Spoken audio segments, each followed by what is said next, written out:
Emily Turner's frozen fingers slipped. The antique vase shattered across marble. Richard Caldwell's face twisted with rage as he grabbed her arm and dragged her toward the front door, into a Christmas Eve blizzard that would kill her in minutes. She begged. He threw her outside anyway, left to die in the snow while decorating a mansion for a man she'd never met. A mafia boss named Nicholas Grimaldiro, who was about to come home and discover his favorite maid missing. What happens next will change everything. Like this video and comment your city so I can see how far this story travels. The vase hit the floor at exactly 6:47 p.m. Emily Turner watched it happen in slow motion, the antique Italian porcelain slipping through her numb fingers, spinning twice in the air before exploding across the white marble entryway like a grenade.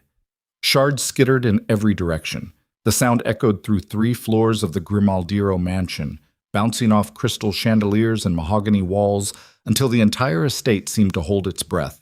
She froze, hands still extended where the vase had been.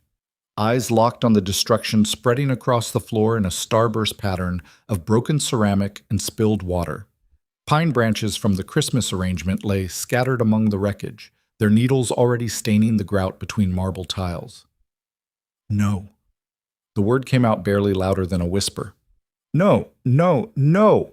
What the hell did you just do? Richard Caldwell's voice cut through the silence like a blade.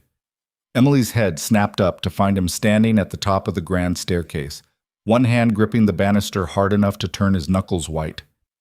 The estate's house manager had appeared out of nowhere, the way he always did.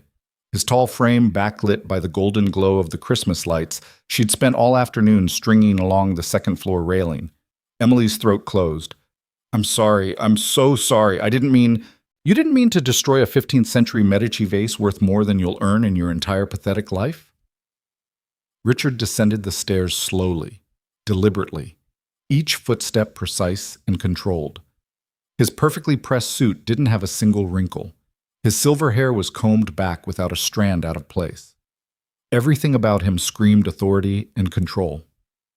You didn't mean to ruin a piece Mr. Grimaldiro acquired at auction in Florence 3 years ago. I'll pay for it. Emily heard how stupid the words sounded even as they left her mouth. I'll work extra hours. I'll pay for it? Richard stopped 3 steps from the bottom, towering over her. You make $11 an hour cleaning toilets and polishing floors. That vase was worth $75,000. The number hit Emily like a physical blow. Her knees went weak. 75,000. She did the math automatically, a habit from the foster homes where every dollar had mattered. That was almost 7,000 hours of work, 3.5 years of her life before taxes. She couldn't breathe. Please. Emily dropped to her knees and started gathering the largest pieces with shaking hands. A sharp edge sliced her palm open. Blood welled up immediately, mixing with the water and turning pink against the white marble. She didn't stop. Please, I can fix this. I can glue it back together. Don't touch it! Richard's voice cracked like a whip. He crossed the remaining distance in 2 strides and grabbed her wrist, yanking her upright hard enough to make her shoulder scream in protest. The porcelain shard fell from her bleeding hand and shattered into smaller pieces. You've done enough damage. Emily tried to pull away. Richard's grip tightened, his fingers dug into her wrist until she felt bones grinding together. Let go, she whispered. You're hurting me. I'm hurting you? Richard leaned closer. His breath smelled like expensive cologne and mint. Do you have any concept of what you've just cost this household? What you've cost Mr. Grimaldiro? It was an accident. An accident. He released her wrist and stepped back, straightening his already perfect tie. You're a clumsy, careless child who has no business working in an estate of this caliber. I told Mr. Grimaldiro when Maria recommended you that hiring a 19-year-old with no experience was a mistake. I told him you weren't ready for this level of responsibility. The words landed exactly where Richard intended them to. Emily had only been working at the mansion for 4 months, the longest she'd held any job since aging out of the foster system at 18. Maria Santos, the head housekeeper and the closest thing to family Emily had left, had vouched for her personally. Promised Richard and Mr. Grimaldiro that Emily was reliable, hardworking, trustworthy. Now this. Maria will be so disappointed in you, Richard said softly, reading her face. After everything she's done. training you, defending you, convincing Mr. Grimaldiro to overlook your complete lack of qualifications. Emily's vision blurred. She blinked hard, refusing to cry in front of this man. I'll tell Mr. Grimaldiro myself. I'll apologize. I'll take responsibility. Mr. Grimaldiro isn't here. Richard checked his watch. He's in Chicago closing a business deal and won't be back until late tonight, which means this disaster falls under my jurisdiction. He looked at her the way someone might examine a bug they were about to crush. Get your things. You're fired. The floor dropped out from under Emily's world. You can't... She stopped herself. Richard absolutely could fire her. He was the estate manager. He had authority over all household staff. Please, please don't do this. I need this job. I don't have anywhere else to go. You should have thought of that before you destroyed irreplaceable property. I'll sleep in my car. I'll pay you back somehow. Just don't... You don't have a car, Richard said flatly. You take the bus from that studio apartment in the bad part of town, the one with the broken heater that Maria felt so sorry about. He smiled. It didn't reach his eyes. Don't worry. I'm sure there are plenty of fast food restaurants hiring. You're much more suited to that kind of work anyway. Something hot and furious flared in Emily's chest. She'd been looked down on her entire life. Foster parents who saw her as a government check. Social workers who saw her as a case file. Teachers who saw her as a case file. Teachers who saw her as a statistic. But she'd kept fighting, kept pushing, gotten her GED, enrolled in community college business classes. Found this job that paid enough to cover tuition and rent. She wasn't going to let this cruel bastard take it all away. I want to talk to Mr. Grimaldiro, Emily said. Her voice came out steadier than she felt. When he gets back. I want to explain what happened and apologize directly. That's fair. Richard's expression darkened. You don't get to make demands. I'm not demanding anything. I'm asking for basic fairness. Let Mr. Grimaldiro decide if I should be fired, not you. For a long moment, Richard just stared at her. The grandfather clock in the corner ticked loudly. Snow pelted against the windows. The blizzard that had been threatening all day had finally arrived. Wind howled around the corners of the mansion like something alive and angry. Then Richard smiled again. This time it was genuinely pleased. You want to wait for Mr. Grimaldiro? He asked quietly. Fine. Wait outside. Emily's blood went cold. What? You heard me. Richard walked to the ornate coat closet near the front door and pulled out Emily's thin winter jacket, the threadbare thing she'd bought at Goodwill 3 years ago. He tossed it at her feet. Put that on and wait outside until Mr. Grimaldiro returns. Then you can explain yourself to him personally. It's a blizzard out there. Then I suggest you dress warmly. Richard crossed to the front door and opened it. Arctic wind exploded into the entryway, scattering the broken porcelain and making the Christmas lights flicker. Snow swirled across the marble floor. The temperature dropped 20 degrees instantly. Unless you'd prefer to be fired right now and escorted off the property? Emily stared at the open door, at the solid wall of white beyond it. The wind screamed. She couldn't see more than 5 feet into the storm. He couldn't be serious. You're insane, she whispered. I'll freeze to death out there. You'll be fine. Richard checked his watch again. Mr. Grimaldiro should be back in 2 or 3 hours. 4 at most. The covered porch has some protection from the wind. Just stay close to the door. Please, make your choice, Emily. Wait outside for Mr. Grimaldiro, or leave the property immediately and never come back. Emily's hands were shaking so badly she could barely pick up her jacket. This wasn't real. This couldn't be happening. Nobody was this cruel. Nobody would actually force someone outside in a blizzard over a broken vase. But Richard just stood there holding the door open, snow accumulating on his perfect suit, expression completely calm. He was serious. Emily pulled on her jacket with numb fingers. The thin material did almost nothing against the cold already pouring through the doorway. Her work uniform, black pants and a white button-down shirt, wouldn't help either. She wasn't wearing a hat or gloves. Her sneakers had holes in them. Richard, please. One last try. I'm begging you, don't do this. 2 or 3 hours, he repeated. Stay on the porch. Mr. Grimaldiro will see you when he arrives. Emily walked toward the door because there was no other choice. The moment she crossed the threshold, the cold hit her like a fist. Wind tore at her jacket and whipped her dark hair across her face. Snow instantly soaked through her sneakers. She turned back to say something, anything, but Richard had already slammed the door shut. The lock clicked. Emily stood alone on the covered porch of the Grimaldiro mansion while a Christmas Eve blizzard tried to kill her. The porch was massive, 30 feet wide with thick columns and a solid roof, but it offered almost no protection.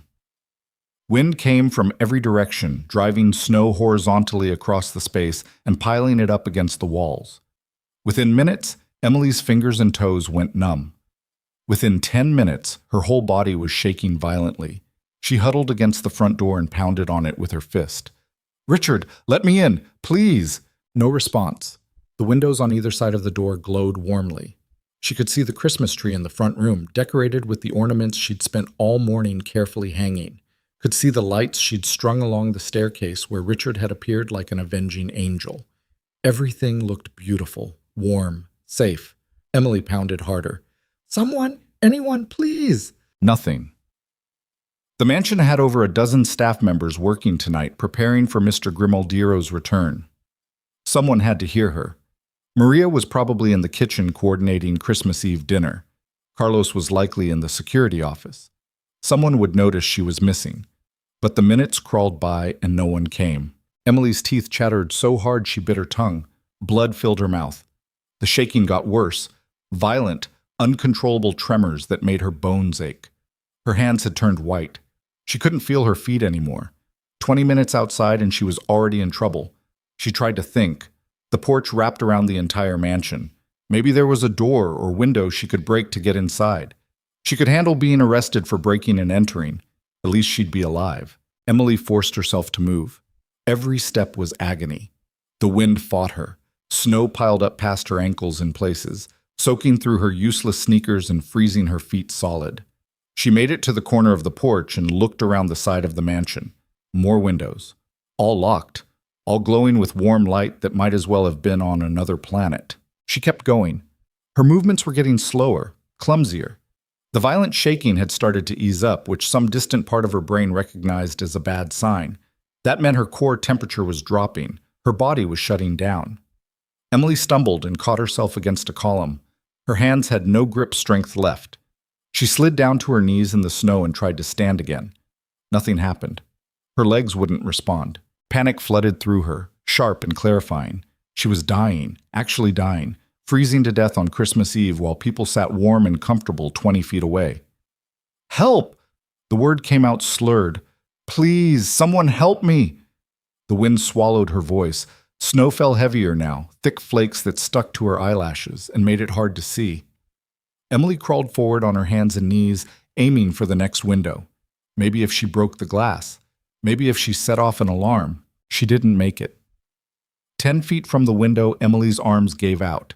She collapsed face first into snow that had drifted against the mansion's foundation. The cold didn't hurt anymore. That was nice. Everything was getting softer, quieter. She needed to get up, had to get up, but her body wouldn't listen. Emily thought about Maria finding her frozen corpse in the morning, the kind older woman who had given her a chance when no one else would, who had taught her how to properly clean silver and organize a linen closet and set a formal dining table, who had invited Emily to her apartment for dinner on Thanksgiving because she knew Emily had nowhere else to go. Maria would blame herself. That thought hurt worse than the cold. Emily tried one more time to move, managed to get one arm underneath her, started to push up. The world spun violently and she collapsed again, this time rolling onto her side. Snow covered her immediately. She couldn't feel most of her body now, couldn't feel her hands or feet or face. This was it. This was how she died. 19 years old, alone, frozen to death because she dropped a vase. The unfairness of it made her want to scream, but she didn't have the energy left. Emily's eyes drifted closed. The wind sounded farther away now, distant, like it was happening to someone else. She never heard the car pull up the long driveway. Nicholas Grimaldiro knew something was wrong before he even opened the car door. The mansion's front porch light was on. That was normal, but the door itself was barely visible through the blizzard, and there were no staff members waiting to greet him like there should have been. Richard always had someone ready to take coats and briefcases and provide a quick briefing on household matters. Tonight, there was nothing but snow and wind and darkness. "This storm is getting worse," Luca Moretti said from the driver's seat. Nicholas's second-in-command and head of security looked exhausted. They'd been traveling for 16 hours, flying back from Chicago through deteriorating weather conditions that had nearly grounded their plane. "We should get inside before the power goes out." Nicholas nodded absently, his attention caught by something else that was wrong. He scrolled through his phone, checking the household management app that Richard insisted on using. The evening schedule showed Emily Turner assigned to decorating duties until 7 p.m., then coffee service in the study at 7:30. It was now 9:15 p.m., and Nicholas hadn't received his coffee. That might not sound like much, but Emily Turner had been bringing Nicholas his evening coffee every single night for 4 months without fail. The girl was obsessively punctual, obsessively reliable. He'd noticed that about her almost immediately, the way she moved through the mansion like she was afraid of taking up too much space, the way she triple-checked every task, the way she never asked for anything. She reminded Nicholas of himself at 19, before he'd become the person people feared. "Something's off," Nicholas said. He stepped out of the Escalade into knee-deep snow and immediately regretted not changing out of his business suit. The cold hit him like a physical wall. "Where the hell is everyone?" Luca joined him, equally underdressed for a blizzard. "Maybe they didn't expect us back this early. You told Richard we might stay in Chicago another night. I also called him 3 hours ago and said we were coming home." Nicholas pulled out his phone and dialed Richard's number. It went straight to voicemail. He tried the main house line. No answer. "This is wrong. You think something happened?" Nicholas didn't answer. He started toward the front door, squinting against the snow. The Grimaldiro mansion sat on 80 acres of private land in upstate New York, surrounded by forest and protected by a state-of-the-art security system. Nothing happened here without Nicholas knowing about it. Except tonight, apparently. He reached the front porch and immediately noticed the snow piled up against the door was disturbed. Someone had been out here. Recently. Footprints led away from the entrance, already half filled with fresh snow but still visible. "Boss," Luca said quietly. He was looking at something near the column. Nicholas followed his gaze and felt his blood turn to ice. There was a body in the snow. He moved without thinking, crossing the porch in 3 strides and dropping to his knees beside the small figure, half buried in a drift.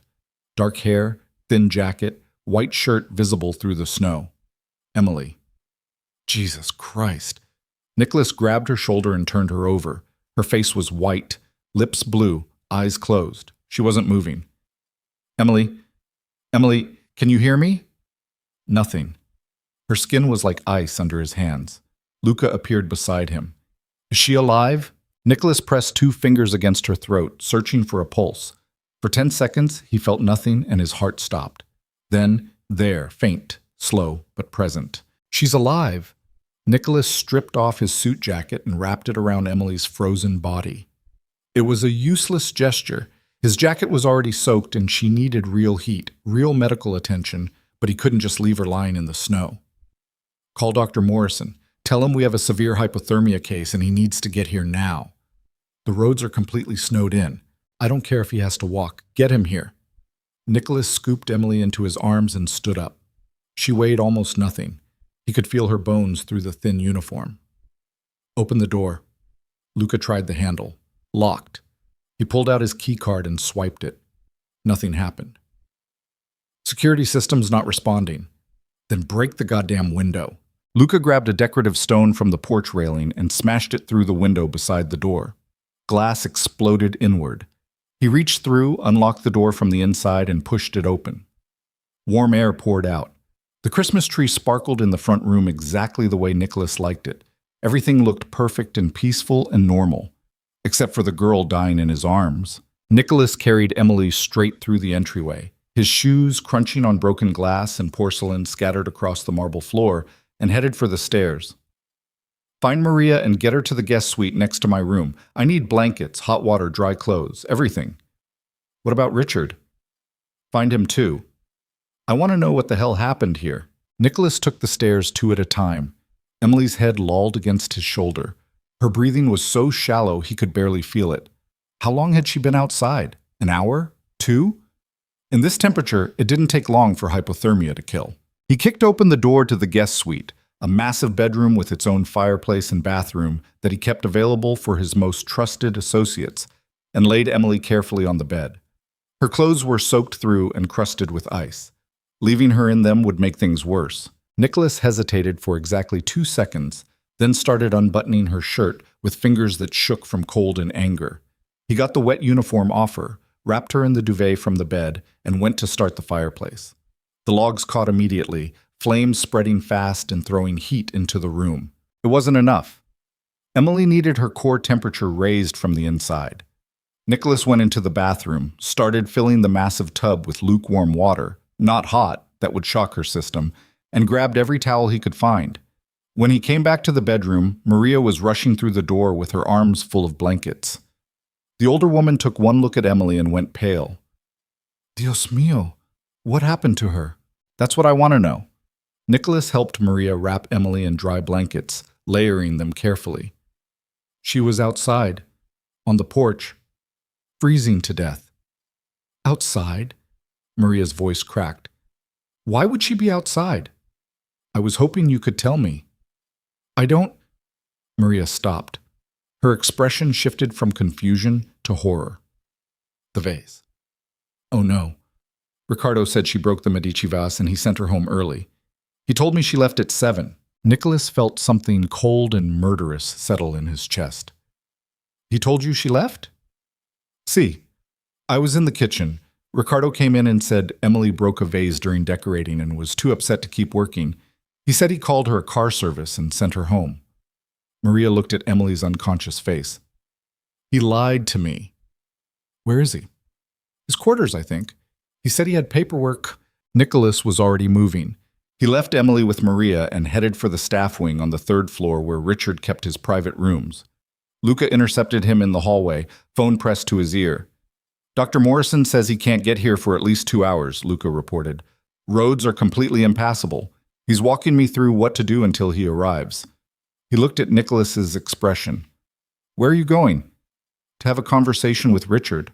Boss, maybe you should cool down first. I'm perfectly calm. Nicholas was. That was the dangerous part. The fury burning in his chest was cold and controlled and absolutely lethal. He'd built an empire on this kind of anger.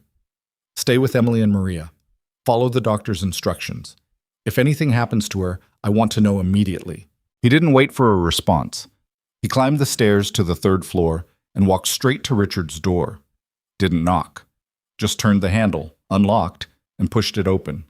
Richard Caldwell sat at his antique desk, working on a laptop, a glass of expensive whiskey at his elbow. He looked up when Nicholas entered and had the audacity to smile. Mr. Grimaldiro, I didn't realize you were back. The storm must have delayed. Where's Emily? Nicholas asked quietly. Richard blinked. I'm sorry? Emily Turner, my employee, where is she? I sent her home around 7. There was an incident with a vase during decorating and she was quite upset. I thought it best. You're lying. The smile slipped.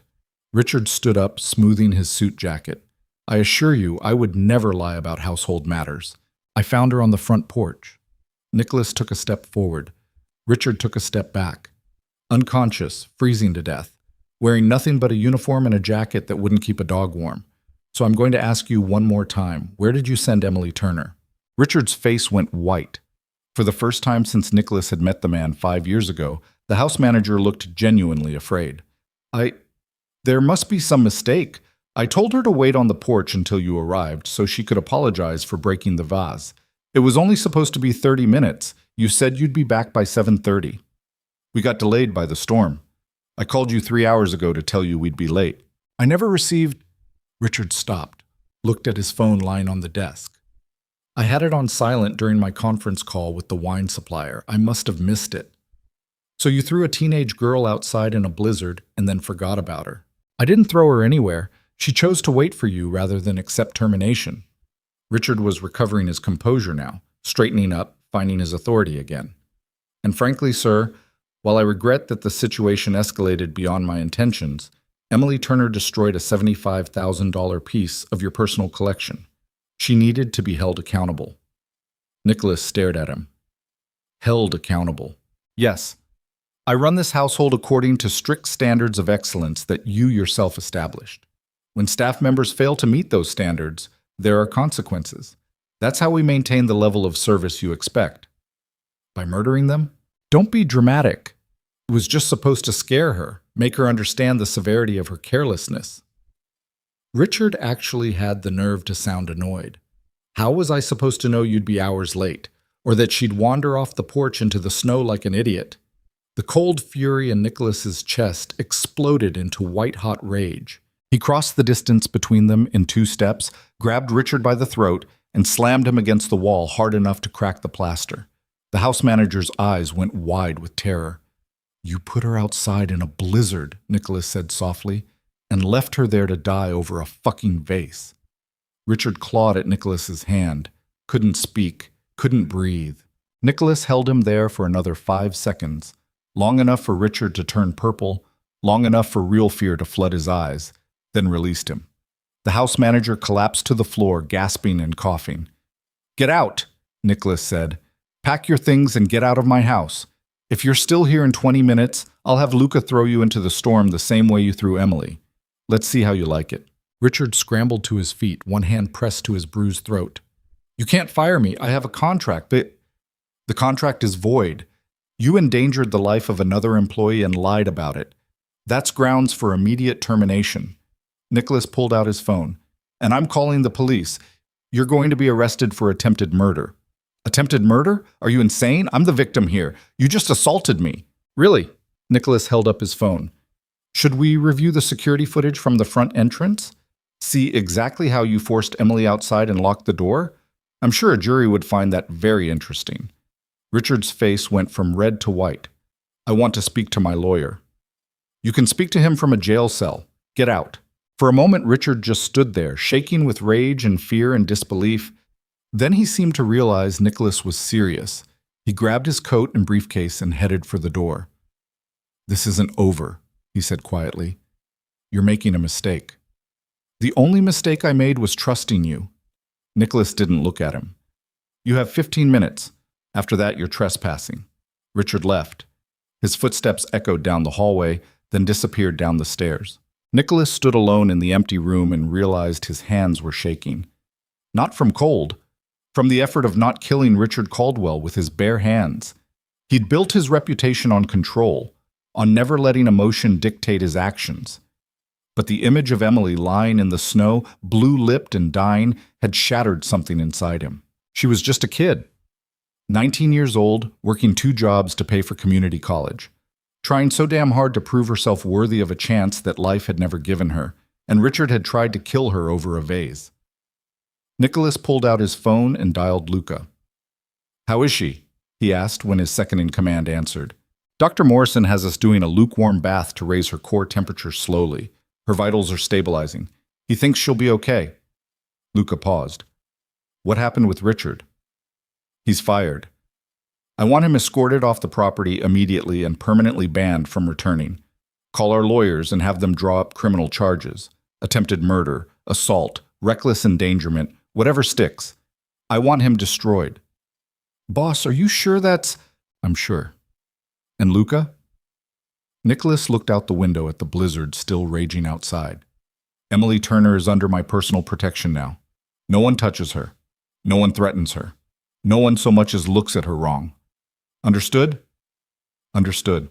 Nicholas ended the call and left Richard's room. He went back downstairs to the guest suite where Maria and Luca had moved Emily into the bathroom. She was in the tub now, still unconscious, but with better color returning to her face. Maria sat beside her, murmuring quietly in Spanish and stroking her hair. "How is she?" Nicholas asked. "Better." Maria didn't look up. "Dr. Morrison says another hour outside, and she would have died." Nicholas felt that information settle into his bones. He'd come so close to losing someone he barely knew, but somehow couldn't imagine this house without. "I'm sorry," he said quietly. "This should never have happened. It's not your fault. Ricardo is a cruel man. I should have seen it sooner." Maria finally looked up. Tears tracked down her lined face. "Emily is a good girl. She works so hard. She doesn't deserve this." "No, she doesn't." Nicholas crouched beside the tub. Emily's dark hair floated in the water. Her face was peaceful now, younger than ever. "When she wakes up, tell her she still has a job here. Tell her I want her to take as much time as she needs to recover. And tell her the vase didn't matter." You should tell her yourself. Nicholas shook his head. She doesn't need to wake up to the man whose house almost killed her. He stood up. I'll check in tomorrow. Call me if anything changes. He left before Maria could argue. Went to his own room and stripped out of his wet clothes and stood under a hot shower until the cold finally left his bones. But he couldn't shake the image of Emily lying in the snow, or the fact that if he'd been 30 minutes later, she would have been dead. That night, while the blizzard raged outside and Emily Turner fought her way back from the edge of death 2 doors away, Nicholas Grimaldiro made a decision that would change both of their lives forever. Richard Caldwell wasn't getting away with this, and Emily Turner was never going to be that vulnerable again. Not while Nicholas was still breathing. Emily woke up drowning. Water surrounded her, hot and suffocating, and panic slammed through her chest before her brain caught up with reality. Not drowning. Bath. She was in a bathtub. The water was warm, safe, but her body didn't believe it. She thrashed upward, gasping, water sloshing everywhere. Strong hands caught her shoulders and held her steady. Easy, mija. Easy. You're safe. Maria's voice, close and soothing. You're inside. You're warm. Nothing's going to hurt you. Emily's vision cleared slowly. She was in a bathroom she didn't recognize, all white marble and gold fixtures and a tub big enough for 3 people. Maria knelt beside it, one hand on Emily's shoulder, her weathered face creased with worry. Behind her stood a tall man in an expensive suit Emily had never seen before. Luca something. She'd heard the name but never met him. What? Emily's throat felt like sandpaper. What happened? You were outside in the blizzard, Maria said gently. You got hypothermia. Mr. Grimaldiro found you and brought you inside. The memory hit Emily all at once. The vase, Richard's rage, being thrown into the storm, the cold that had swallowed her whole. She looked down at herself and realized she was naked under the water, wearing only her bra and underwear. Heat flooded her face. Who undressed me? Mr. Grimaldiro, Luca said from his position by the door. His voice was matter-of-fact, professional. You were going to die if we didn't get your core temperature up. He made the call. Emily wanted to die of embarrassment instead. Nicholas Grimaldiro, the man who owned this entire estate, who she'd never even spoken to directly, who she'd only seen from a distance, had stripped her down and put her in his bathtub. Where is he? The question came out sharper than Emily intended. In his room. Maria squeezed her shoulder. He's been checking on you every 20 minutes since we got you stabilized. He's very worried. About getting sued, probably. Emily tried to sit up straighter. Her whole body ached. Her fingers and toes burned with returning circulation. Where's Richard? I need to explain about the vase before he tells Mr. Grimaldiro his version. Richard's gone, Luca interrupted. Fired. Banned from the property. Mr. Grimaldiro is pressing criminal charges for attempted murder. Emily's brain stuttered to a halt. What? He put you outside in a blizzard and left you there to die, Luca said flatly. That's attempted murder in New York. The police will be here in the morning to take statements. No. Emily shook her head hard enough to make water splash. No, he didn't try to murder me. He was just angry about the vase. He told me to wait on the porch for Mr. Grimaldiro to get back. It was my choice. He gave you a choice between freezing to death or losing your job. Maria's voice went hard. That's not a choice, mija. That's cruelty. But I broke the vase. It was worth $75,000. I destroyed Mr. Grimaldiro's property. It was an accident, a new voice said from the doorway. Emily's head snapped around. Nicholas Grimaldiro stood in the bathroom entrance, still wearing the dress shirt and slacks from earlier, but looking rumpled now. Exhausted. His dark hair was disheveled. His tie was gone. He had the kind of face that belonged on magazine covers. Sharp cheekbones, strong jaw, eyes so dark they were almost black. But right now those eyes were fixed on Emily with an intensity that made her want to hide under the water. Mr. Grimaldiro? Emily tried to cover herself better, even though the bubbles Maria had added to the bath hid everything. I'm so sorry about the vase. I'll pay for it, however long it takes. The vase is insured. Nicholas stepped into the bathroom. Luca quietly left, closing the door behind him. And even if it wasn't, it's still just an object. Objects can be replaced. You can't. Emily didn't know what to say to that.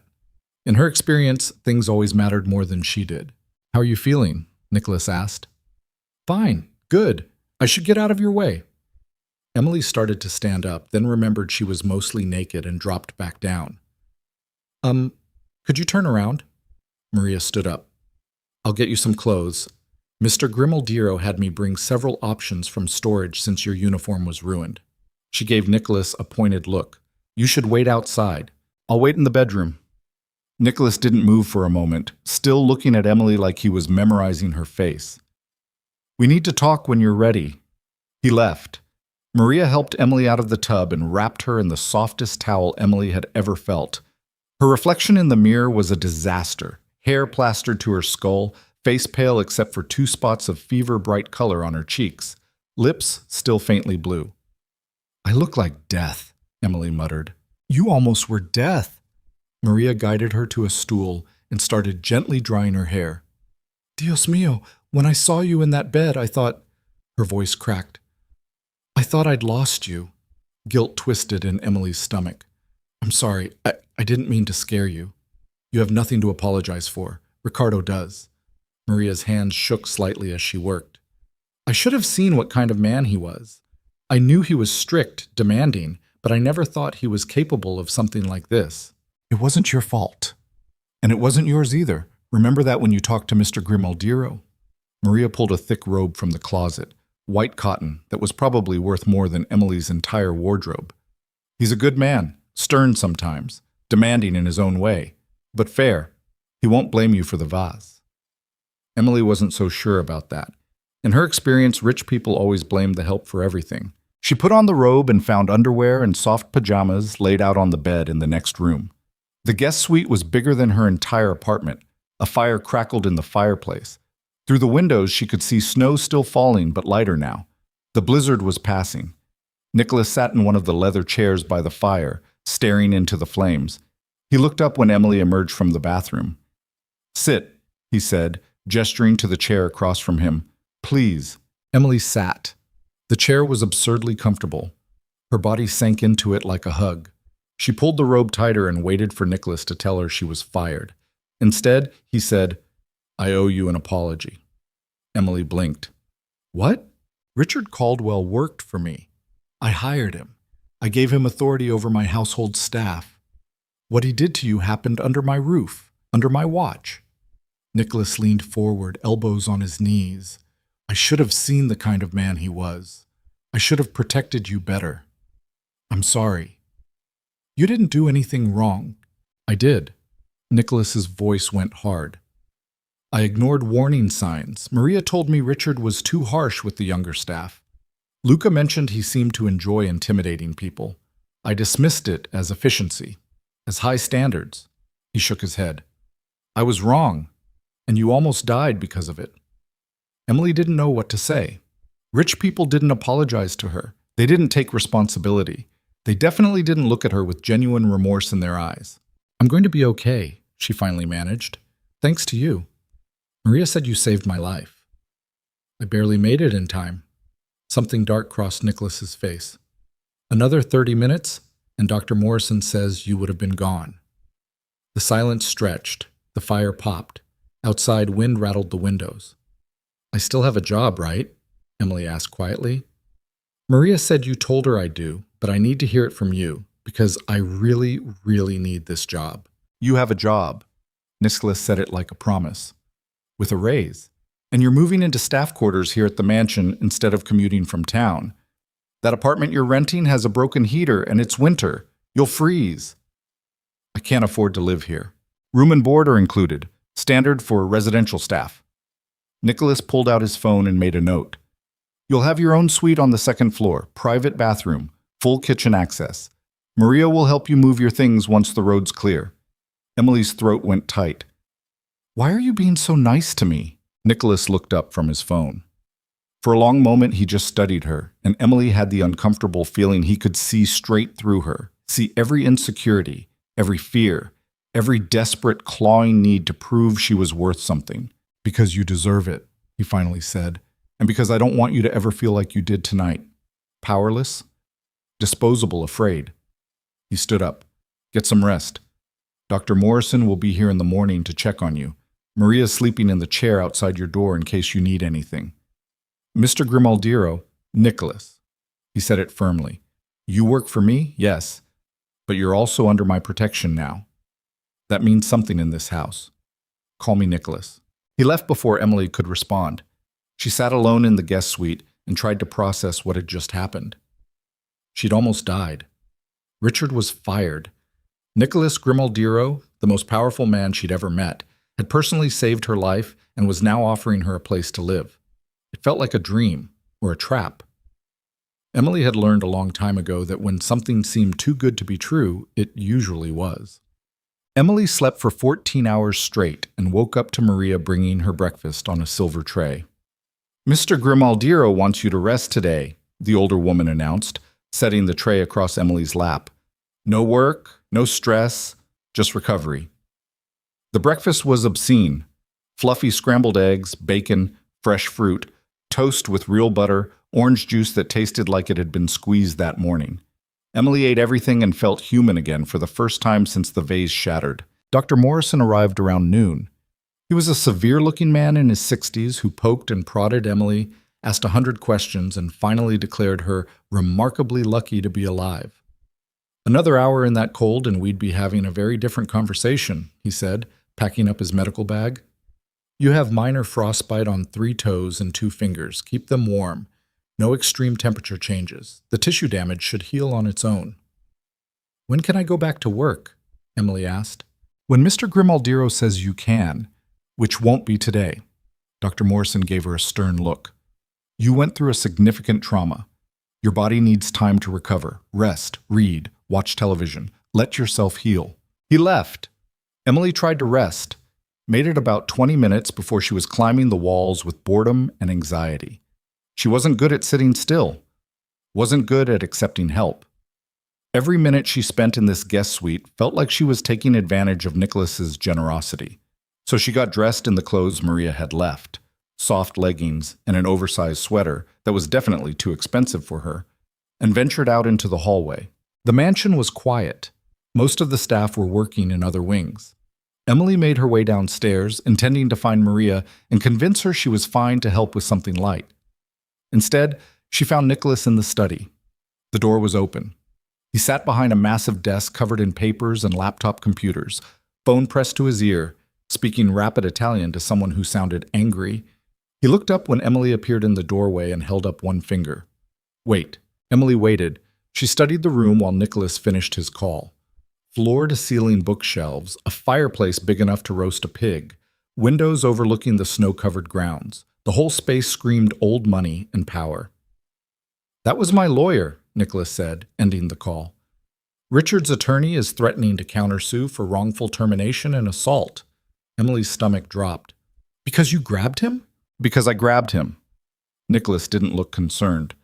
His lawyer is an idiot. We have security footage of the entire incident with you. No jury in the world will side with him. What if they do? What if he wins and comes back here? He won't. Nicholas said it with absolute certainty. Even if criminal charges don't stick, I'm blackballing him from every household management position in the state. He'll be lucky to get a job managing a storage unit. Emily shifted her weight. That seems harsh. He tried to kill you. He tried to scare me. There's a difference. Nicholas stood up and came around the desk. He moved like a predator, controlled, purposeful, dangerous in a way that made Emily's hindbrain scream warnings even as the rest of her stayed rooted in place. There's no difference, he said quietly. Intent doesn't matter when the result is the same. Richard Caldwell put you in a situation where you could have died. Whether he meant for that to happen or just didn't care enough to prevent it, he's responsible, and he will face consequences. Emily wanted to argue, wanted to say Richard deserved a second chance, but the words stuck in her throat because Nicholas was right.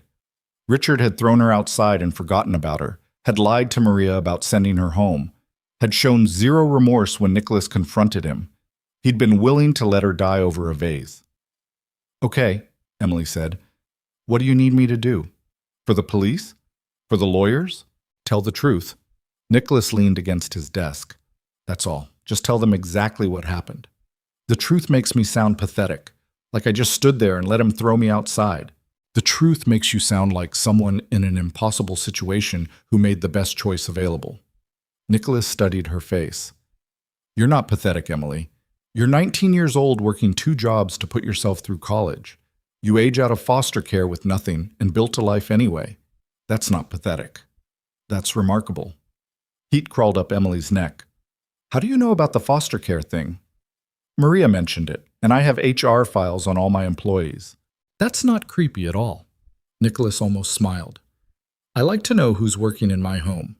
You have a 3.8 GPA at community college. You're studying business management.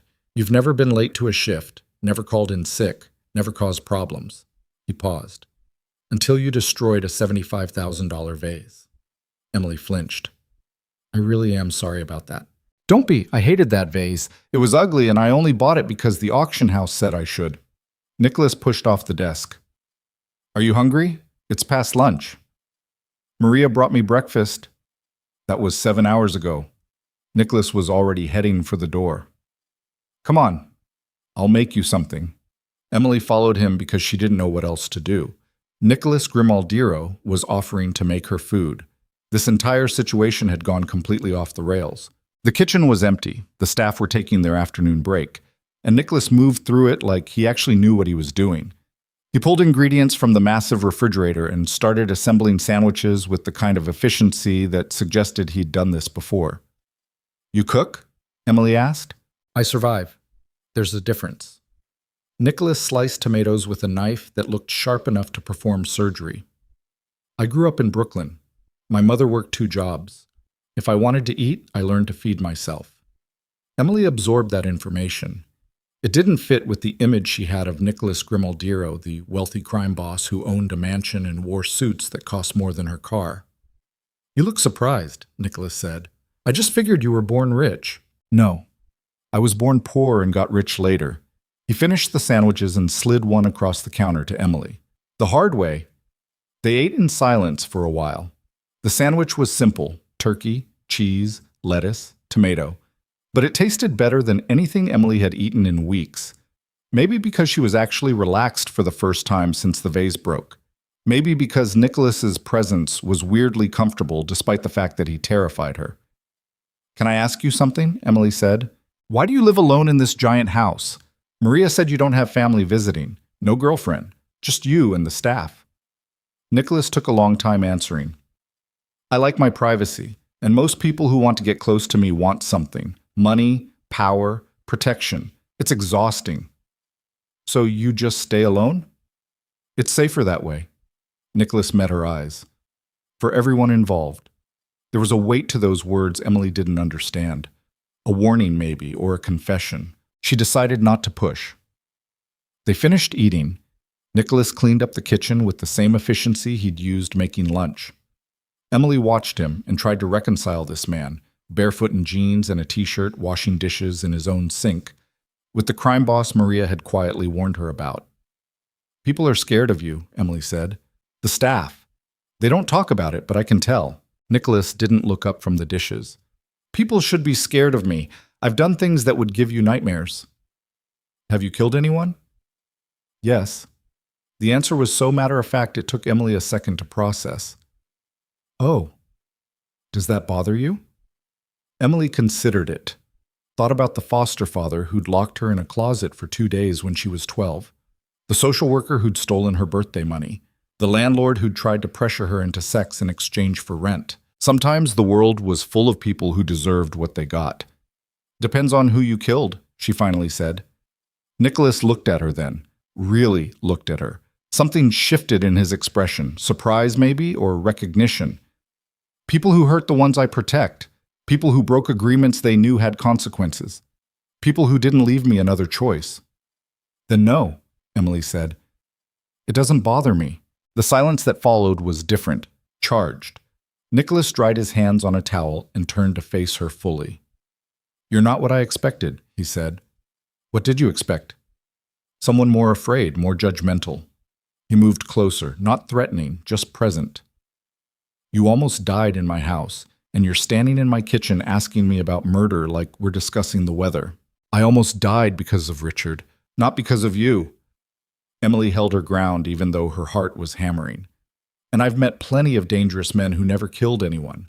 Sometimes the scariest people are the ones who hurt you with a smile. Nicholas's jaw tightened. Richard. Among others. Emily shrugged. You're dangerous. I'm not stupid. But you're also the person who ran into a blizzard to save someone you barely know. That counts for something. For a long moment, Nicholas just stared at her. Then he did something Emily had never seen him do. He smiled. A real smile that reached his eyes and made him look 10 years younger. You're going to be trouble, he said. I can tell. I broke a $75,000 vase on my first week decorating. I'm already trouble. Nicholas laughed. An actual laugh that echoed through the kitchen and made something warm bloom in Emily's chest. Then his phone rang. The moment shattered. Nicholas checked the screen and his expression went cold and hard again. I have to take this. It's about Richard. Okay. Emily backed toward the door. I should go rest anyway. Dr. Morrison said, Emily? Nicholas stopped her with just her name. Thank you for being honest with me. Most people lie to my face because they're afraid of what I'll do if they don't. I'm too tired to lie, Emily admitted. And you saved my life. Least I can do is be straight with you. She left before Nicholas could respond, made her way back upstairs to the guest suite where Maria was waiting with clean clothes and a knowing look. You went to see him, the older woman said. We talked. That's all. Mija, be careful. Mr. Grimaldiero is a good man, but he's also a complicated man. His world is dangerous. I know. Do you? Maria's expression went serious. Men like him, they don't have normal relationships. Everyone close to them becomes a target, a weakness other people try to exploit. Emily thought about that. Are you a target? I'm old and I've been with him for 10 years. People know hurting me would start a war. Maria touched Emily's cheek gently. But you're young, pretty, new. If Mr. Grimaldiero starts to care about you, really care, there are people who will notice, people who will use that against him. He doesn't care about me. He just feels guilty about what happened with Richard. Maria gave her a look that said she didn't believe that for a second. Just be careful. That's all I'm saying. She left. Emily spent the rest of the afternoon trying to read a book from the suite's bookshelf and failing to focus on the words. Her mind kept drifting to Nicholas, to the way he'd smiled in the kitchen, to the warmth in his voice when he thanked her for being honest. Maria was right. This was dangerous territory. But for the first time in her life, Emily didn't want to be careful. She wanted to see where this led. 3 days after Christmas, the police came to take Emily's statement. 2 detectives, a man and a woman, both looking exhausted and skeptical, sat across from her in Nicholas's study while she recounted everything that happened the night of the vase. Nicholas sat beside her. Luca stood by the door. Maria hovered nearby with tea. No one was drinking. The female detective Rodriguez asked most of the questions. And Mr. Caldwell explicitly told you to wait outside? In the middle of a blizzard? Yes. Emily's hands were shaking. She clasped them in her lap. He said Mr. Grimaldiero would be back in 2 or 3 hours and I could explain myself about the vase. He said if I didn't want to wait outside, I could be fired immediately and escorted off the property. That's coercion, Rodriguez said, making notes. He gave you an impossible choice. I chose to wait. Because you were afraid of losing your job. Yes. The male detective Chen leaned forward. Did Mr. Caldwell ever physically harm you before that night? No, he just intimidated people. Made you feel small, like you were always one mistake away from being fired. And Mr. Grimaldiero? Chen glanced at Nicholas. Did he know about Mr. Caldwell's management style? I was aware Richard could be demanding, Nicholas said before Emily could answer. I was not aware he was abusive. If I had known, he would have been terminated immediately. Chen wrote that down. You assaulted Mr. Caldwell when you confronted him about the incident. I grabbed him by the throat and pushed him against a wall. Then I released him and told him to leave my property. That's hardly assault. Mr. Caldwell has photographs of bruising. Then he should have thought about that before he tried to murder my employee. Nicholas's voice went cold. Are we filing charges against Richard Caldwell, or are you here to arrest me? Rodriguez held up a hand. No one's arresting anyone right now. We're gathering information. Mr. Caldwell's attorney is claiming this was a misunderstanding that escalated due to weather conditions beyond anyone's control. Emily's stomach turned. That's not what happened. We know. We've reviewed the security footage from the front entrance. Rodriguez's expression softened slightly. It's pretty clear Mr. Caldwell forced you outside and locked the door. The question is whether he intended to cause serious harm or was just being recklessly negligent. Does it matter? Emily asked. Either way, I almost died. For prosecution purposes, yes. Intent matters. Attempted murder requires proof he wanted you dead. Reckless endangerment just requires proof he created a dangerous situation without caring about the consequences. He wanted to punish her, Nicholas said quietly, to teach her a lesson about respecting expensive property. He didn't think about whether she'd survive the experience because her life didn't matter to him as much as his authority. Rodriguez nodded slowly. That's consistent with what we're seeing. We'll be recommending charges for reckless endangerment, assault, and unlawful imprisonment. The DA will make the final call. Assault? Emily asked, grabbing your wrist hard enough to leave bruises. You mentioned that in your initial statement to the responding officers. Emily had forgotten about that. Her wrist had been bruised for days after. The detectives asked more questions, wanted to know about other staff members who might have witnessed Richard's behavior, asked about the vase and whether Emily had been properly trained on handling antiques, wanted a timeline of exactly when she went outside and when Nicholas found her. By the end, Emily's head was pounding. Rodriguez stood up and handed Emily a business card. If you remember anything else, call me. And if Mr. Caldwell or his attorney try to contact you, don't engage. Let us know immediately. He won't contact her, Nicholas said. It wasn't a threat. It was a fact. The detectives left. Luca escorted them out. Emily sagged in her chair and pressed her hands against her eyes. That was awful, she muttered. It's over now. Nicholas's voice was gentle. You did well. I feel like I'm sending someone to prison. You're holding someone accountable for nearly killing you. That's different. Emily lowered her hands. Nicholas was watching her with that intense focus he had, like she was the only thing in the room that mattered. What if they don't press charges? She asked. What if his lawyer gets him off? Then I'll handle it another way. The words hung in the air. Emily knew what he meant, knew exactly what Nicholas Grimaldiro was capable of doing to people who crossed him. Don't, she said. Please. If the legal system doesn't work, just let it go. Don't do something you'll regret because of me. I won't regret it. I will. Emily stood up. I don't want you to become the kind of person who murders someone over me. I'm not worth that. Nicholas stood too, crossed the distance between them in 2 strides and caught her shoulders gently. You are worth that. You're worth more than that. And I need you to understand something, Emily. The kind of person who would murder someone over you? I already am that person. I was that person long before I met you. But I'm choosing not to because you asked me not to. That's the only reason. Emily's breath caught. This close, she could see the gold flecks in Nicholas's dark eyes. Could smell his cologne, something expensive and subtle. Could feel the heat radiating off his body. You scare me, she whispered. I know. Nicholas's hands tightened slightly on her shoulders. But you don't run. Why? Because you also saved my life. Because you're letting me live in your house and giving me a raise and treating me like I matter. Because... She stopped herself. Because what? Because when you look at me, I don't feel invisible anymore. Nicholas made a sound low in his throat, something between a growl and a sigh. His hand slid from her shoulders to her face, cupping her jaw with a gentleness that contradicted everything she knew about him. You are never invisible, he said. I noticed you the first day you started working here.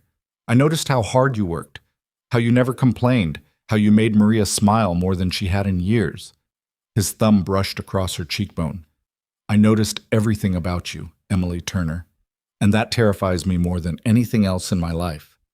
Emily's heart was hammering so hard she was sure he could feel it. Why? Because people I care about become targets. Because my enemies will use you against me if they realize you matter. Because I have spent 10 years building walls to keep everyone at a distance, and you walked right through them without even trying.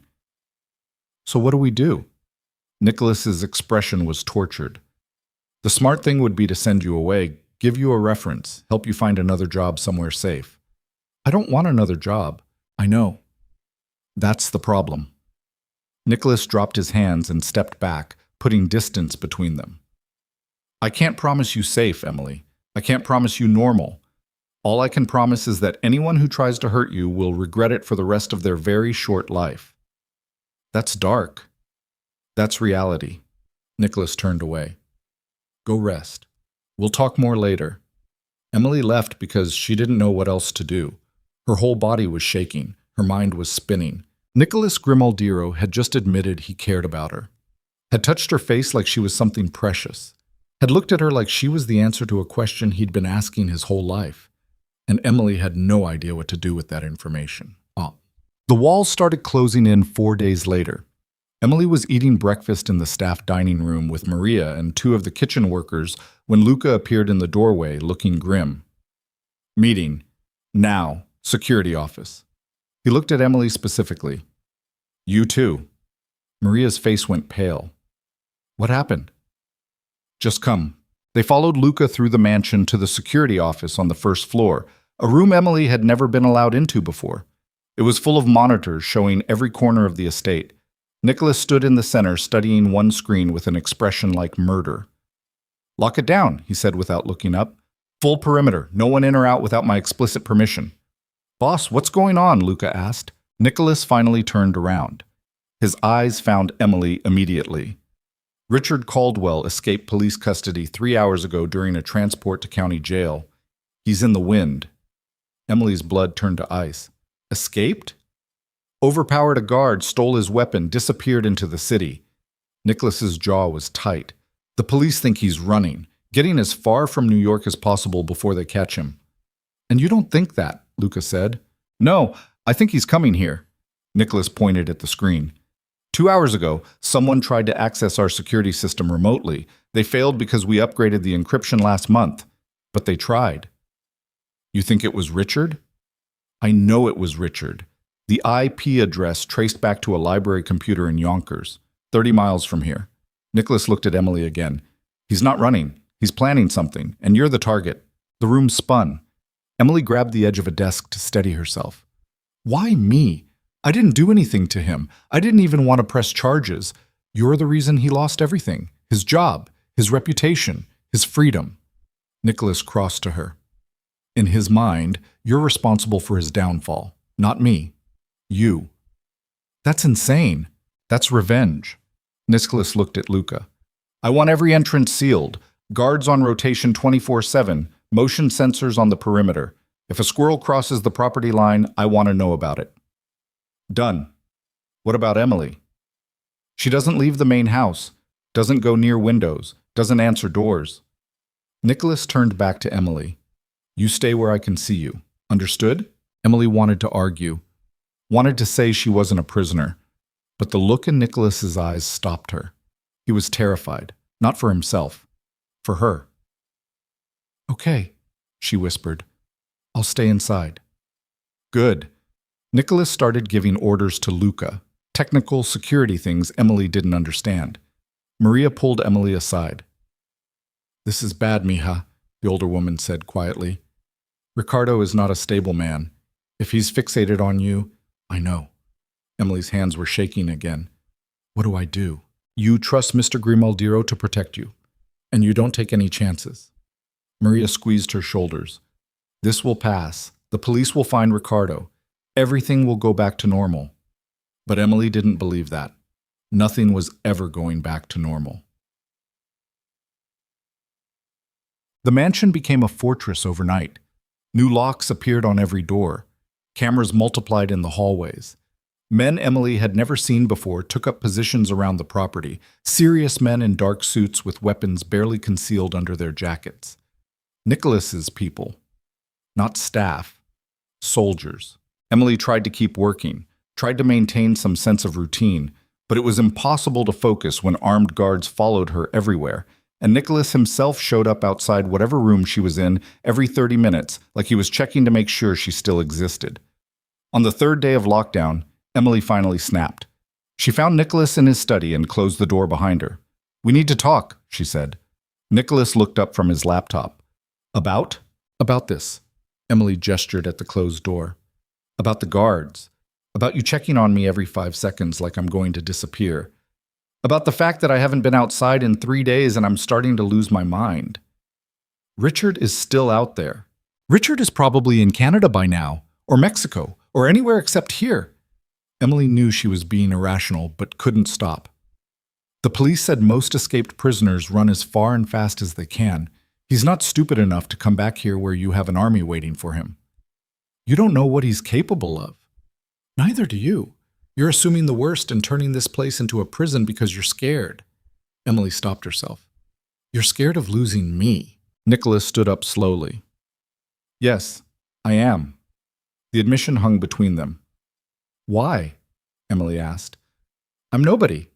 I'm just a maid who worked here for 4 months. Why do you care this much? Because you matter to me. Nicholas came around the desk. Because somewhere between you breaking that vase and you calling me out for being scared, you became the most important person in my life. And I don't know how to handle that. Emily's throat went tight. That's crazy. You barely know me. I know you better than you think.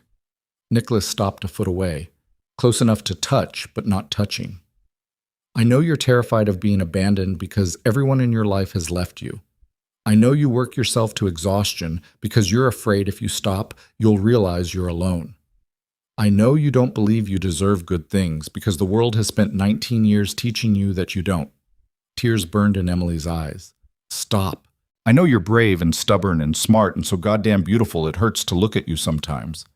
Nicholas's voice dropped. And I know that if Richard Caldwell gets anywhere near you, I will burn down the entire world to make sure he regrets it. You can't. I can. I will. Nicholas closed the remaining distance and framed her face with his hands. I told you I was dangerous, Emily. I told you people I care about become targets. This is what I meant.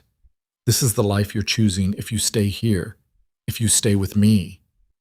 I'm not choosing anything, Emily whispered. I'm just trying to survive. Then survive with me. Let me protect you. Let me keep you safe. And what happens when Richard is caught?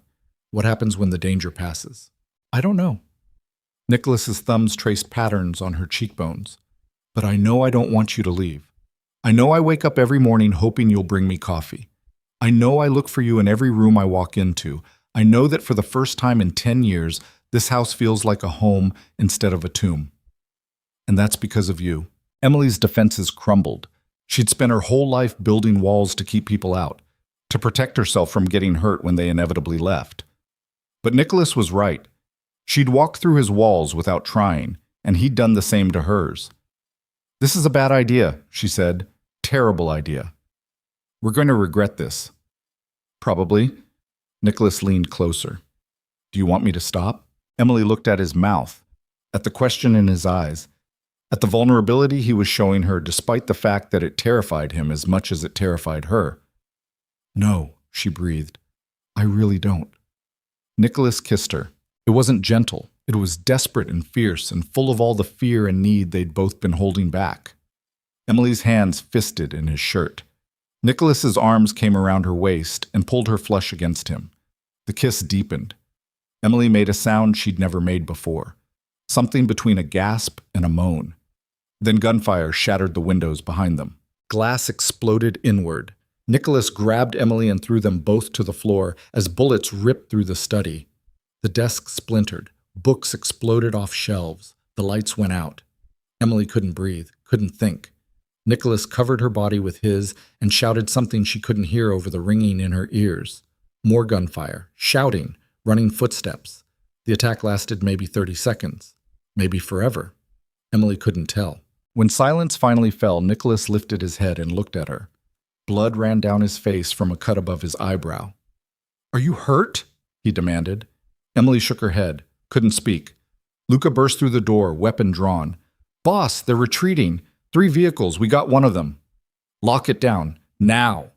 Nicholas pulled Emily to her feet and checked her over with hands that shook. You're sure you're not hit? I'm sure. Emily's voice sounded far away. What just happened? Nicholas's expression turned murderous. Richard just declared war. The basement safe room smelled like concrete and fear.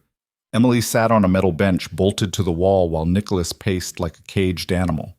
Blood had dried on his face from the cut above his eyebrow. His shirt was torn. Glass glittered in his dark hair. Above them, footsteps thundered through the mansion as Luca's men secured the perimeter and searched for any attackers who might have stayed behind. Emily's hands wouldn't stop shaking.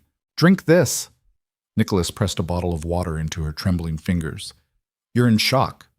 Emily tried to open it, couldn't grip the cap. Nicholas took it back, opened it, and handed it to her again. She drank without tasting anything. "How did they get past security?"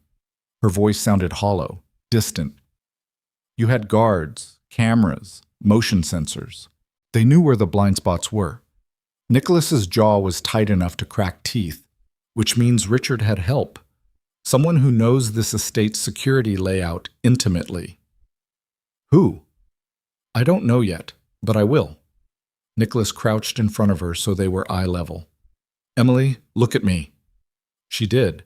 His dark eyes were furious but also terrified in a way she'd never seen before. "I need you to understand what just happened," he said carefully. "That wasn't a warning. That wasn't meant to scare us. Those men were trying to kill me and kidnap you. If we'd been standing 3 feet to the left when that window shattered, we'd both be dead." Emily's stomach lurched. She set down the water bottle before she dropped it. "Why kidnap me?" "Because you're leverage. Because Richard knows the fastest way to destroy me is to take the one person I—" Nicholas stopped himself, stood up, started pacing again. "He knows I care about you. He's going to use that. So send me away." The words came out flat, practical. "Put me on a plane to California or Florida or anywhere that's not here. Problem solved." "That's not solving the problem. That's running from it." "Then let me run." Emily stood up too fast. The room spun. "You said it yourself. People you care about become targets." "Fine. Stop caring. Send me somewhere safe and forget about me." Nicholas turned on her. "I can't do that." "Why not?" "Because I'm already in too deep." The confession exploded out of him. "Because the moment I carried you out of that blizzard, I stopped being able to think rationally about your safety. Because when those bullets came through that window, my first thought wasn't protecting myself or taking cover. It was making sure nothing touched you. Do you understand what that means, Emily? In my world, hesitation gets you killed. Caring about someone more than yourself gets you killed. And I don't care. I would take a bullet for you without thinking twice, and that terrifies me more than anything Richard Caldwell could ever do." Emily stared at him. "You're insane." "I know. We kissed once. Once. And you're ready to die for me?" "I was ready to die for you before we kissed." Nicholas dragged a hand through his hair, scattering more glass. "I've been ready since the moment I found you half frozen in the snow and realized my entire world would be darker without you in it." The safe room door opened. Luca appeared, his expression grim. "Boss, we need to talk." "Not now." "Now." Luca's eyes flicked to Emily. "It's about the attack. You need to see this." Nicholas looked like he wanted to argue. Then he turned to Emily. "Stay here.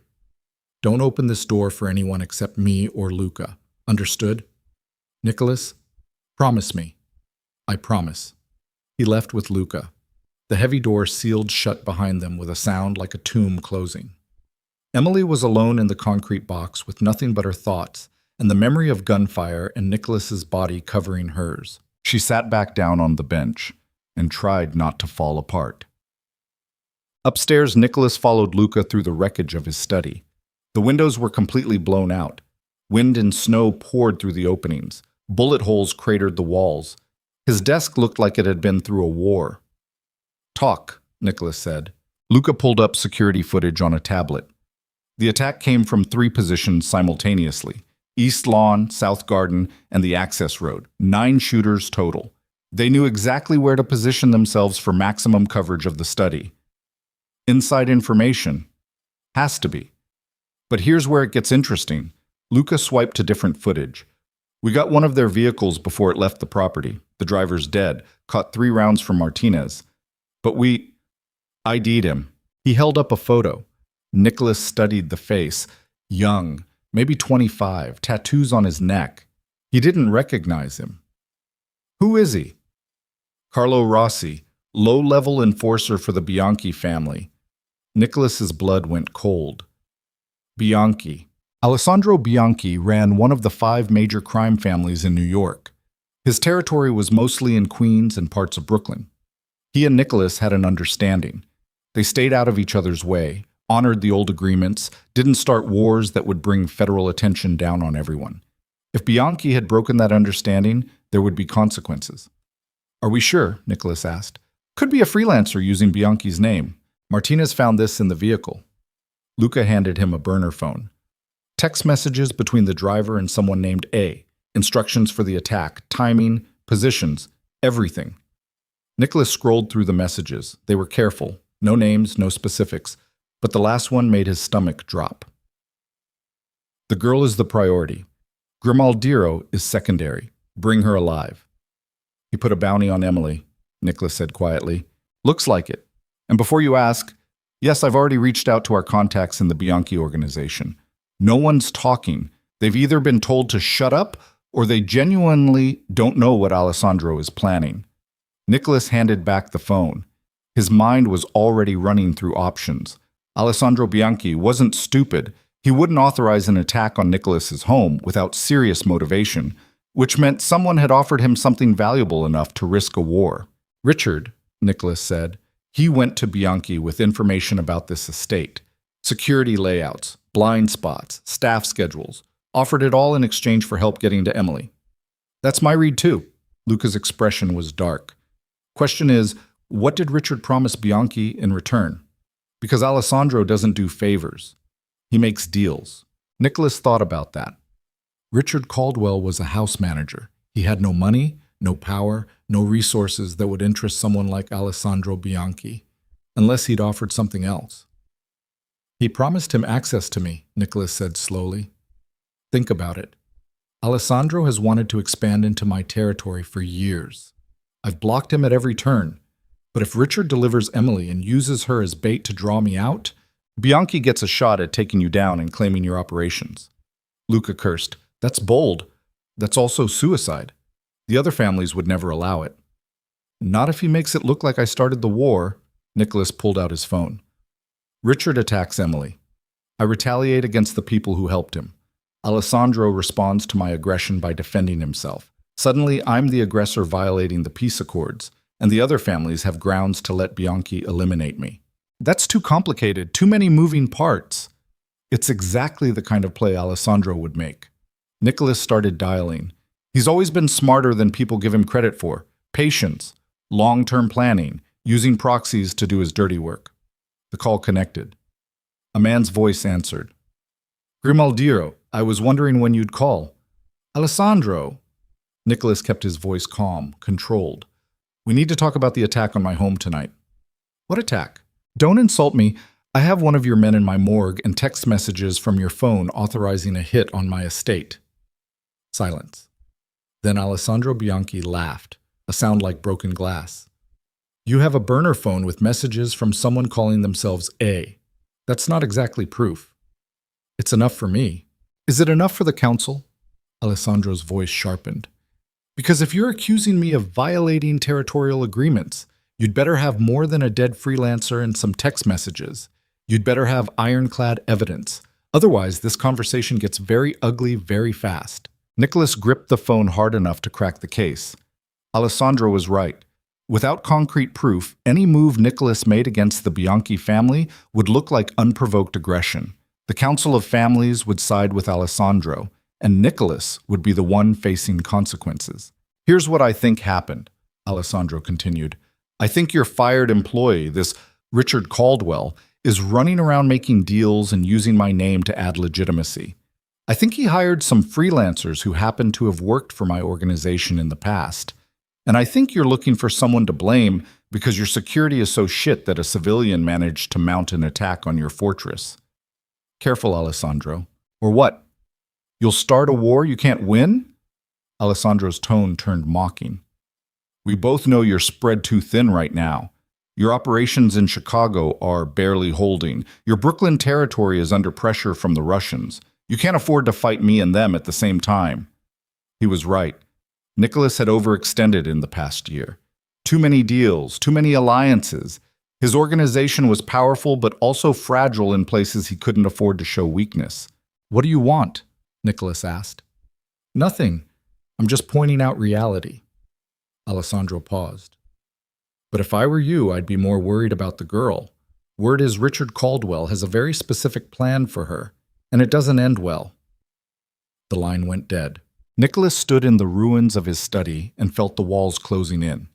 Alessandro was involved. He had to be. But proving it would require resources and time Nicholas didn't have, and while he was focused on Bianchi, Richard was out there planning something worse. "Boss?" Luca was watching him carefully. "What do you want to do?" Nicholas looked at the bullet holes in his walls, at the blood staining his floor, at the shattered glass that could have killed Emily if they'd been standing in slightly different positions. "We're moving her," he said. "Tonight. I have a safe house in the Adirondacks, off-grid, secure. Richard can't get to her there." "And you?" "I'm staying here." Nicholas started walking toward the door. "Alessandro wants a war? I'll give him one, but Emily's not going to be anywhere near it when it starts." Emily knew something was wrong the moment Nicholas came back to the safe room. His expression was too controlled, too careful, the same mask he wore when he was about to do something that would hurt. "Pack your things," he said. "You're leaving in an hour." Emily's heart stopped. "What?" "I have a safe house upstate, remote, secure. You'll be safe there while I handle Richard and whoever's helping him." "No." Emily stood up. "No, I'm not leaving. This isn't a discussion." "You're right, it's not, because I'm not going." Emily crossed her arms. "You think sending me away is going to protect me? It's just going to make me an easier target. At least here I have you and Luca and an army of guards. Out there I'm alone." "You won't be alone. I'm sending 6 of my best men with you, former special forces. They'll keep you safe." "For how long? A week? A month? A year?" Emily's voice cracked. "How long am I supposed to hide while you fight a war that's happening because of me?"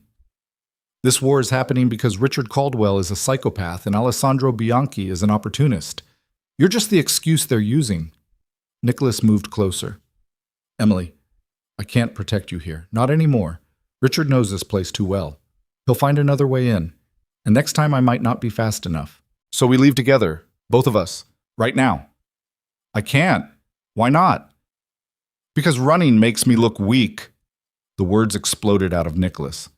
"Because the moment I abandon my territory, every other family in New York will see it as permission to carve up my operations. Because I've spent 10 years building something that matters, and I will not let Richard Caldwell and Alessandro Bianchi take it from me." Emily flinched. "So your empire matters more than I do?" "That's not what I said." "It's exactly what you said." Emily felt tears burning but refused to let them fall. "You just told me you'd take a bullet for me, but you won't leave this house because it might make you look weak." "Which one is it, Nicholas? Do I matter or don't I?" "You know you matter. Then prove it. Come with me, right now. We disappear together and let Richard and Alessandro fight over an empty mansion." Nicholas looked at her like she'd suggested he cut off his own arm. "I can't do that." "You mean you won't?" "Emily, no, I get it." Emily grabbed her coat from where it hung on a hook. "You built an empire. You have responsibilities. People depend on you. I'm just the girl who broke a vase and somehow ended up in the middle of your world. I don't get to ask you to choose me over everything else you've built." "That's not fair." "Fair?" Emily laughed. It came out bitter and broken. "You want to talk about fair? I almost died in a blizzard because your house manager was a sadist. I got shot at in your study because your enemies want to use me as bait, and now you want to ship me off to some cabin in the woods while you stay here and play Mafia Boss." "None of this is fair, Nicholas, but at least have the guts to admit you're choosing your reputation over my safety." The words landed like physical blows. Nicholas's face went white, then red, then cold and hard in a way Emily had never seen before. "Get your things," he said quietly. "You leave in 45 minutes." He walked out without looking back. Emily stood alone in the safe room and tried to breathe through the pain crushing her chest. She'd pushed too hard, said things she couldn't take back. But the truth was worse than the anger. Nicholas was sending her away, and she was going to let him. But The SUV was waiting in the underground garage when Emily came upstairs with a small bag of clothes Maria had helped her pack. 6 men in tactical gear stood around the vehicle. Nicholas's soldiers, faces hard and professional. Luca was giving them final instructions. Maria hugged Emily so tight her ribs ached. "You come back to me. You understand? You stay safe, and you come back." "I will." Emily's throat was too tight to say more. Nicholas appeared from the stairwell. He'd changed into clean clothes and washed the blood off his face. The cut above his eyebrow had been butterfly bandaged. He looked composed, controlled, nothing like the man who'd kissed her in the study before the world exploded. "The drive is 6 hours," he said. Not to Emily, to the head security guard. "You stop for nothing. If anyone follows you, you call me immediately and go to ground at the backup location. Clear?" "Clear, boss." Nicholas finally looked at Emily. His expression was unreadable. "There's a satellite phone at the safe house. Encrypted line. You can call me any time." Emily nodded, didn't trust herself to speak. "I'll come get you as soon as it's safe." Nicholas's jaw tightened. "I promise." "Don't make promises you can't keep." The words came out colder than Emily intended. Something flickered in Nicholas's eyes, hurt, maybe, or regret, but it disappeared before she could identify it. He stepped back, gestured to the vehicle. "You should go. Weather's getting worse." Emily climbed into the back seat. One guard got in beside her. Another took the driver's seat. The rest loaded into a second vehicle behind them. Through the tinted window, Emily watched Nicholas standing in the garage with Luca and Maria. He didn't wave, didn't move, just watched her leave with an expression carved from stone.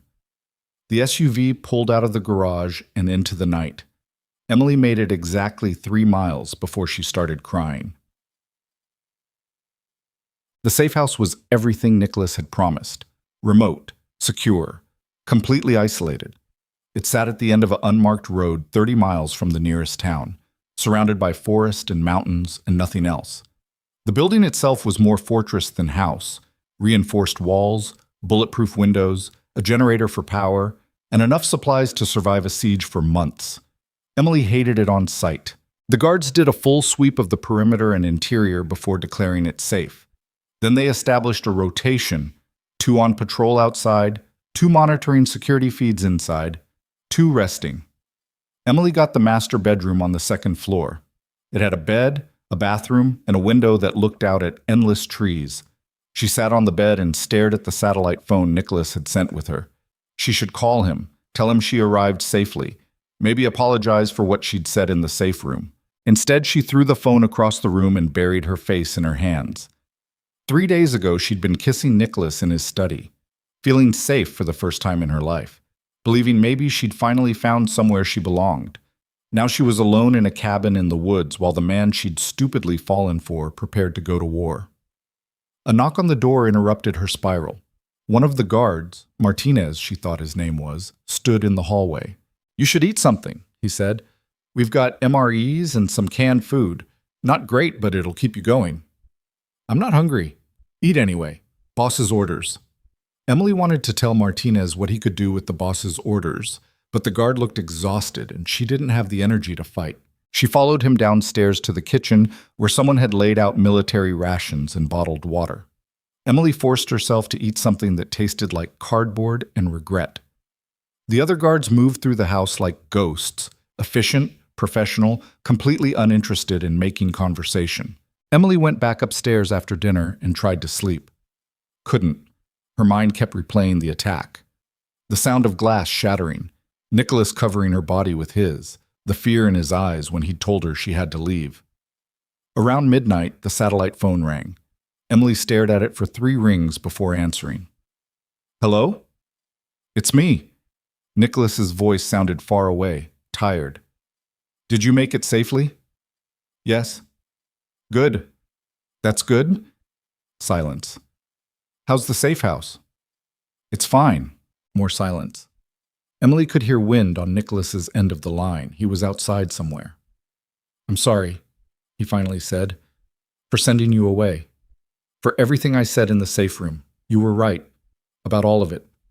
Emily's throat went tight. "Nicholas, Let me finish, please. He took a breath. I built my empire because I was terrified of being powerless again, of being that kid in Brooklyn who couldn't protect his mother or himself. Every deal I made, every alliance I formed, every enemy I destroyed, it was all about control, about making sure I'd never be vulnerable again. I understand, but then you showed up and destroyed all of it. Nicholas's voice cracked slightly. You made me feel things I'd buried for years, made me care about someone more than I cared about staying safe. And when those bullets came through that window, I realized something. My empire doesn't mean anything if you're not in it. This house is just a building. My reputation is just words. But you... He stopped.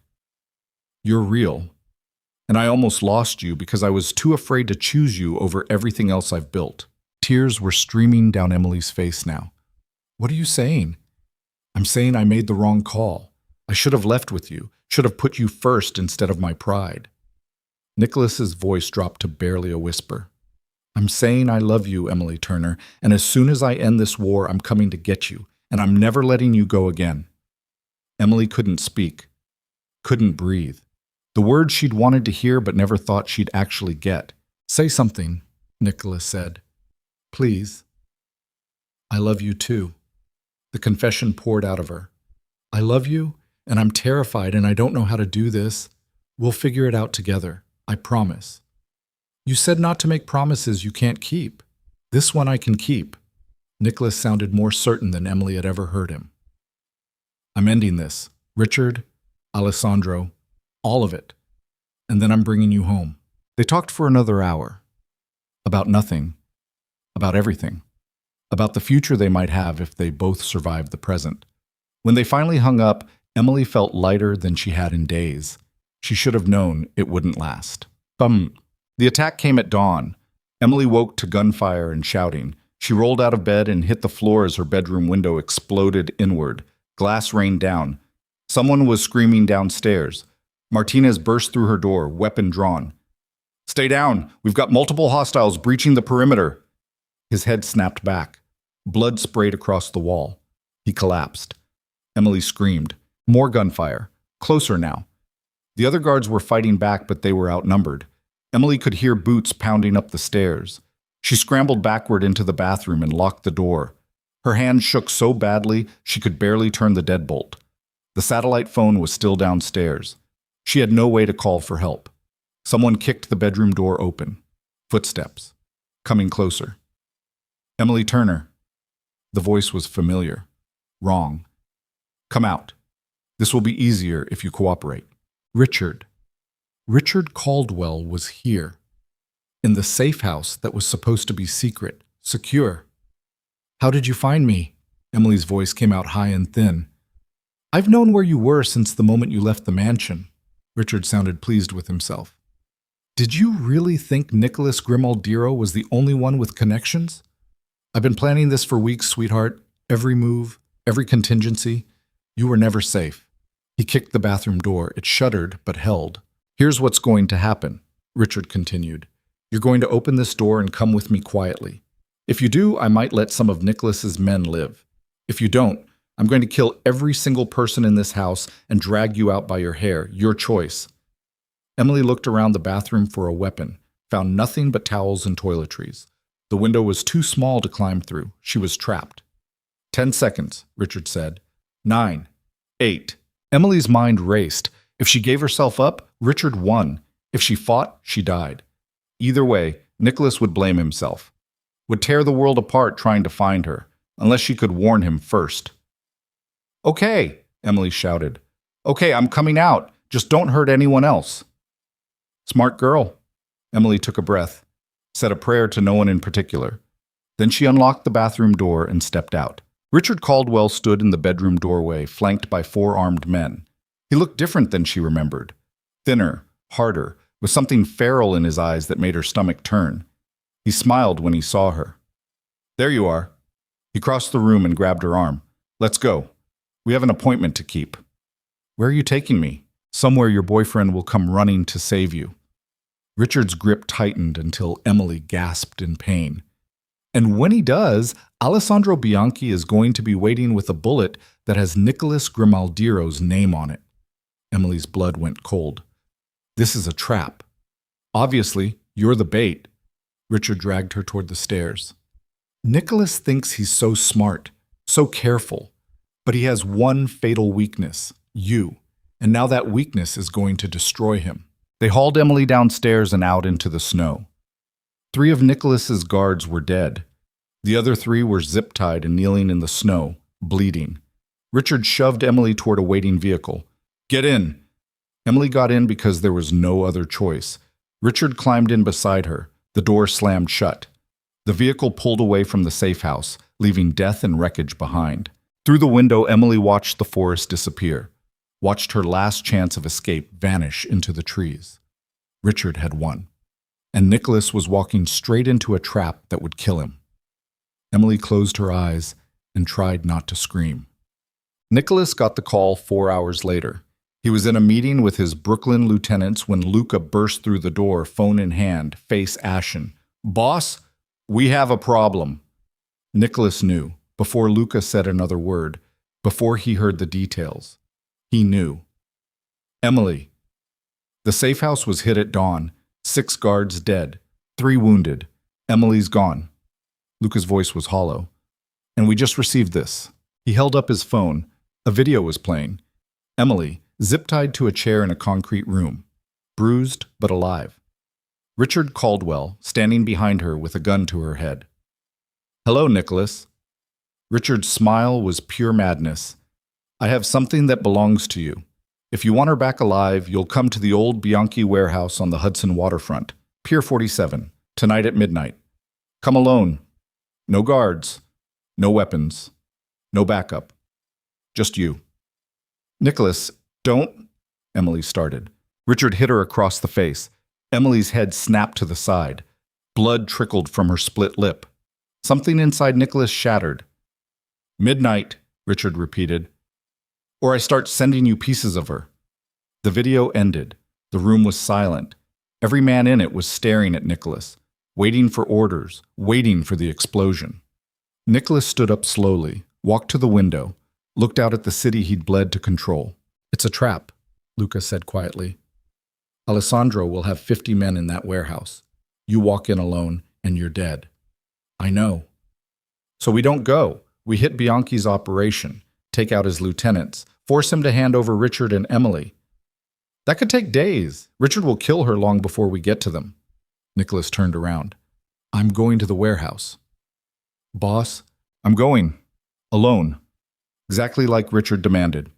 Nicholas's voice was perfectly calm, perfectly controlled. "And then I'm going to kill everyone in that building. You can't win a 50-on-1 fight. I'm not trying to win." Nicholas met Luca's eyes. "I'm buying time for you to get Emily out while Richard and Alessandro are focused on me." Understanding dawned on Luca's face. "You're using yourself as a distraction. Call it a diversion. Call it a sacrifice. I don't care." Nicholas started issuing orders. "You take 20 men, position them around the warehouse. When I go inside, you wait for Richard to make his move on me. The moment he's distracted, you breach from the south side where Emily's most likely being held, and you get her out. You don't wait for me. You don't try to help me. You grab Emily, and you run." "And you?" Nicholas pulled out his gun, checked the magazine. "I keep Richard and Alessandro busy as long as possible." "That's suicide." "That's love." Nicholas looked at every man in the room. "Anyone have a problem with this plan?" Silence. "Good. We leave in 2 hours. Get ready." Nicholas started for the door. "Boss?" Luca's voice stopped him. "If this goes wrong, it won't. But if it does, what do you want us to tell Emily?" Nicholas thought about that. About the girl who'd walked into his life and destroyed every wall he'd built, who'd made him feel human again, who he loved more than his own life. "Tell her I kept my promise," he said. "Tell her I never let her go." He left before anyone could argue. Midnight was 6 hours away, and Nicholas Grimaldiro was walking into hell to save the only person who'd ever made him want to live. The Bianchi warehouse squatted on the Hudson waterfront like a cancer. Rusted metal, broken windows, decades of criminal enterprise soaked into every beam and bolt. Nicholas sat in the back of the SUV 3 blocks away and watched the clock tick toward midnight. 11:47. 13 minutes until he walked into a building designed to kill him. Luca appeared at the passenger window. Teams are in position. South side entry point is clear. We've got eyes on at least 30 hostiles inside, probably more in the back rooms. No visual on Emily yet. Nicholas nodded. He'd already stripped down to basics. Dark jeans, black t-shirt, tactical boots, no body armor. Richard would check for it, and Nicholas needed to appear vulnerable, compliant. Exactly the kind of desperate man who'd trade his life for a woman, which was exactly what he was. "When I go in, you wait for my signal," Nicholas said. "I'll get Richard talking. Draw as many of them toward me as possible. That's when you breach and find Emily." "What's the signal?" "You'll know it when you hear it." Nicholas pulled out his gun, a Glock 19, fully loaded, and tucked it into the back of his waistband. Then he pulled his shirt over it. "If something goes wrong and you can't get to Emily, you fall back. You don't trade lives. You come back with a bigger team and you flatten this entire building. Understood?" "Boss?" "Say you understand, Luca." Luca's jaw tightened. "I understand." "Good." Nicholas opened the door. "See you on the other side." He didn't wait for a response. He stepped out into the freezing night air and started walking toward the warehouse. The Hudson River churned to his right, black and infinite. Pier 47 jutted into the water like a skeletal finger. The warehouse sat at the end, lit from within by harsh industrial lights. 11:52. Nicholas's heart was beating too fast. He forced himself to breathe slowly. Controlled. This wasn't the first time he'd walked into a trap. Wouldn't be the last. But it was the first time the stakes had ever been someone he loved, instead of just territory or money or pride. That changed everything. The warehouse had a single entrance, a massive rolling door pulled halfway open. 2 men stood guard outside, weapons visible. They straightened when they saw Nicholas approaching alone. "Arms up!" one of them barked. Nicholas raised his hands. The guard patted him down thoroughly, found the Glock immediately, and yanked it from his waistband. "Anything else?" "No." "He's clean," the guard called over his shoulder. Then to Nicholas, "Inside. Walk straight. Don't turn around. Don't try anything stupid." Nicholas walked through the opening into hell. The warehouse interior was vast and gutted. Support columns marched in rows toward the back. Old machinery rusted in corners, and everywhere were Bianchi's soldiers. They lined the walls, stood on the catwalk overhead, blocked every exit. Nicholas counted 43 visible hostiles and assumed at least a dozen more hidden in the shadows. 55-1. Even for him, those were bad odds. In the center of the space, Richard Caldwell stood beside a support column. Emily was zip-tied to a chair next to him, her face bruised and swollen. She looked up when Nicholas entered, and something broke in her expression. "Nicholas, no," she started. Richard backhanded her. "Quiet." White-hot rage exploded through Nicholas's chest. Every instinct screamed at him to charge forward and rip Richard's throat out with his bare hands. He stayed frozen in place through sheer force of will. "Let her go," Nicholas said. His voice echoed through the warehouse. "I'm here. You have what you wanted. Release her." "Oh, I don't think so." Richard smiled. "See? Emily is my insurance policy. As long as I have her, you behave. The moment she's free, you become unpredictable. And we can't have that." "We?" Nicholas looked around. "Where's Alessandro? This is his operation, his warehouse, his men. But I don't see him anywhere. Mr. Bianchi is watching from a safe distance." Richard gestured vaguely toward the catwalk. "He's not stupid enough to stand in the same room as Nicholas Grimaldiero, even a trapped, unarmed Nicholas Grimaldiero. Smart man. He is. Which is why this partnership has been so productive." Richard circled around Emily's chair. "Did you know Alessandro has wanted you dead for 3 years? Ever since you blocked his expansion into Manhattan. But he could never find an opening. You were too careful, too protected, too ruthless. And you gave him the opening. I gave him everything." Richard's eyes glittered with malice. "Security layouts, staff schedules, your routines, your weaknesses, all the little secrets I learned managing your precious mansion for 5 years. Alessandro was very grateful."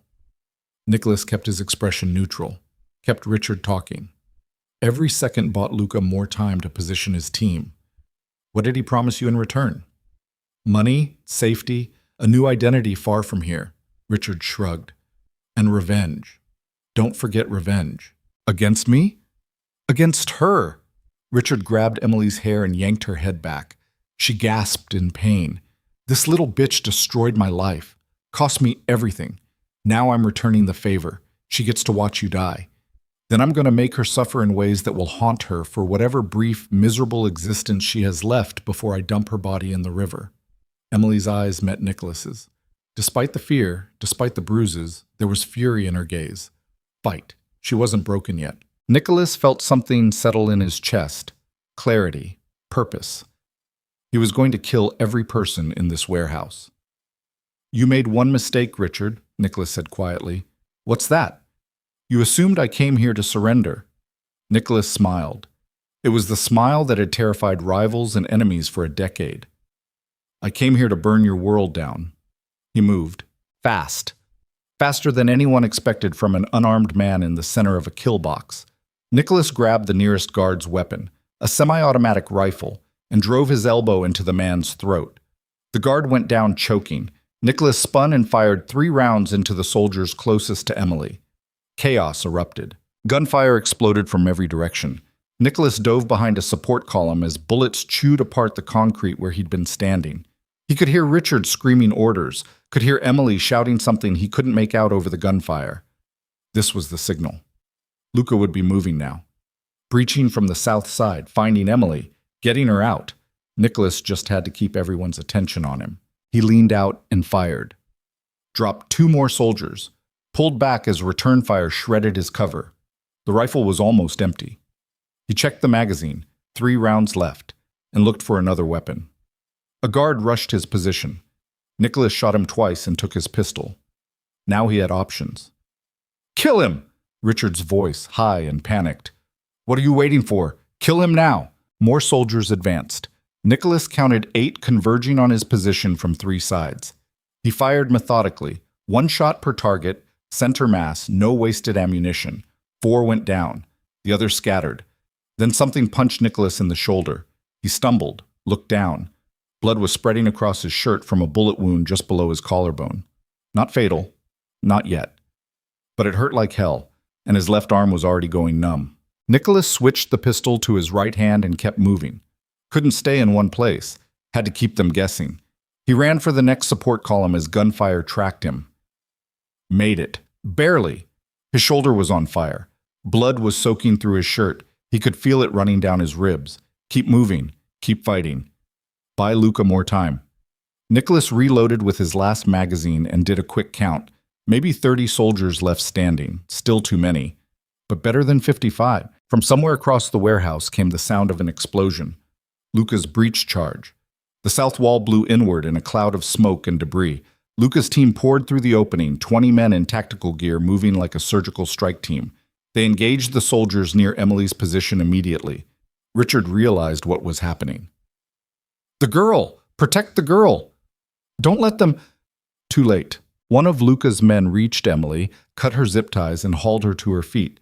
She fought him for a second, trying to look back toward Nicholas, then seemed to understand and let herself be dragged toward the breach point. No! Richard pulled a pistol and aimed at Emily's retreating form. Nicholas didn't think, just reacted. He stepped out from cover and fired. The bullet caught Richard in the shoulder and spun him around. The house manager's shot went wild, punching a hole in the ceiling. Every gun in the warehouse turned toward Nicholas. He dove for cover as the world exploded. Bullets tore through everything. The support column he'd been using disintegrated. Metal fragments and concrete dust filled the air. Nicholas's ears rang, his vision blurred. He was pinned down, completely exposed, and running out of ammunition. This was how it ended. Nicholas checked his pistol. 2 rounds left. From the breach point, he heard Luca shouting, "Boss, fall back! We've got Emily! Get out of there!" Nicholas couldn't fall back. There was nowhere to go. 30 soldiers between him and the exit. No cover, no backup. Just 2 bullets and a lot of very angry men. He looked across the warehouse. Through the smoke and chaos, he could see Emily fighting against Luca's grip. trying to run back toward Nicholas. Luca was physically restraining her, dragging her toward safety. Their eyes met across the impossible distance. Nicholas smiled, mouthed 3 words, "I love you." Then he stood up and charged. Emily screamed Nicholas's name until her throat bled. She watched him rise from behind the column, covered in blood, barely able to lift his left arm, moving like every step cost him, and start firing. He dropped 3 soldiers before they even realized he was coming, dropped 2 more before his gun clicked empty. Then he just kept running, straight into the heart of Bianchi's remaining forces. "No!" Emily tore free from the guard holding her and started running back. "Nicholas!" Luca caught her around the waist and lifted her off her feet. "We have to go, now!" "Let me go, he's going to die. He's buying us time, don't waste it." Luca was dragging her toward the breach. "Move, move." Emily couldn't stop watching, couldn't look away. Nicholas reached the first soldier and took him down with a brutal combination. Elbow to the face, knee to the gut, hands twisting until the man's neck snapped. He grabbed the falling soldier's weapon and used it to club another guard, fired point blank into a third. He was magnificent, terrifying, dying. Blood poured from his shoulder wound. His movements were getting slower, sloppier. There were too many of them. No matter how many he dropped, more closed in. A bullet caught Nicholas in the leg. He went down hard, tried to stand, couldn't. Emily's world stopped. "Nicholas!" She was still screaming his name when Luca shoved her through the breach into the freezing night air. Snow was falling. The Hudson churned nearby. Somewhere in the distance, sirens were wailing. Luca's team formed a protective circle around her, started moving toward the vehicles parked 2 blocks away. Emily fought every step. "We have to go back. We have to help him. He gave us an order." "I don't care about orders," Emily's voice cracked. "I'm not leaving him to die. He knew what he was doing. Then he was wrong." Emily stopped fighting, went completely still. "You want me to be the reason Nicholas Grimaldaro died? You want me to live with that?" Luca stared at her. His expression was anguished, torn. Emily pressed her advantage. "Give me a weapon, right now, or I'm running back in there without one." "Emily." "Now, Luca." The second-in-command made a decision. He pulled a pistol from his belt and handed it to her. "Stay behind me. Don't do anything stupid. And if I say run, you run. Clear?" "Clear." They turned back toward the warehouse. Inside, gunfire had slowed. Either Nicholas was out of ammunition or he was out of strength. Emily's heart was hammering so hard she thought it might explode. "Please be alive. Please be alive. Please." The warehouse doors were still open. Luca's team regrouped and prepared to breach again. This time Emily was going with them. 3, 2, 1, go. They poured back through the opening. The scene inside was carnage, bodies everywhere, blood pooling on the concrete, the smell of gunpowder and death thick in the air.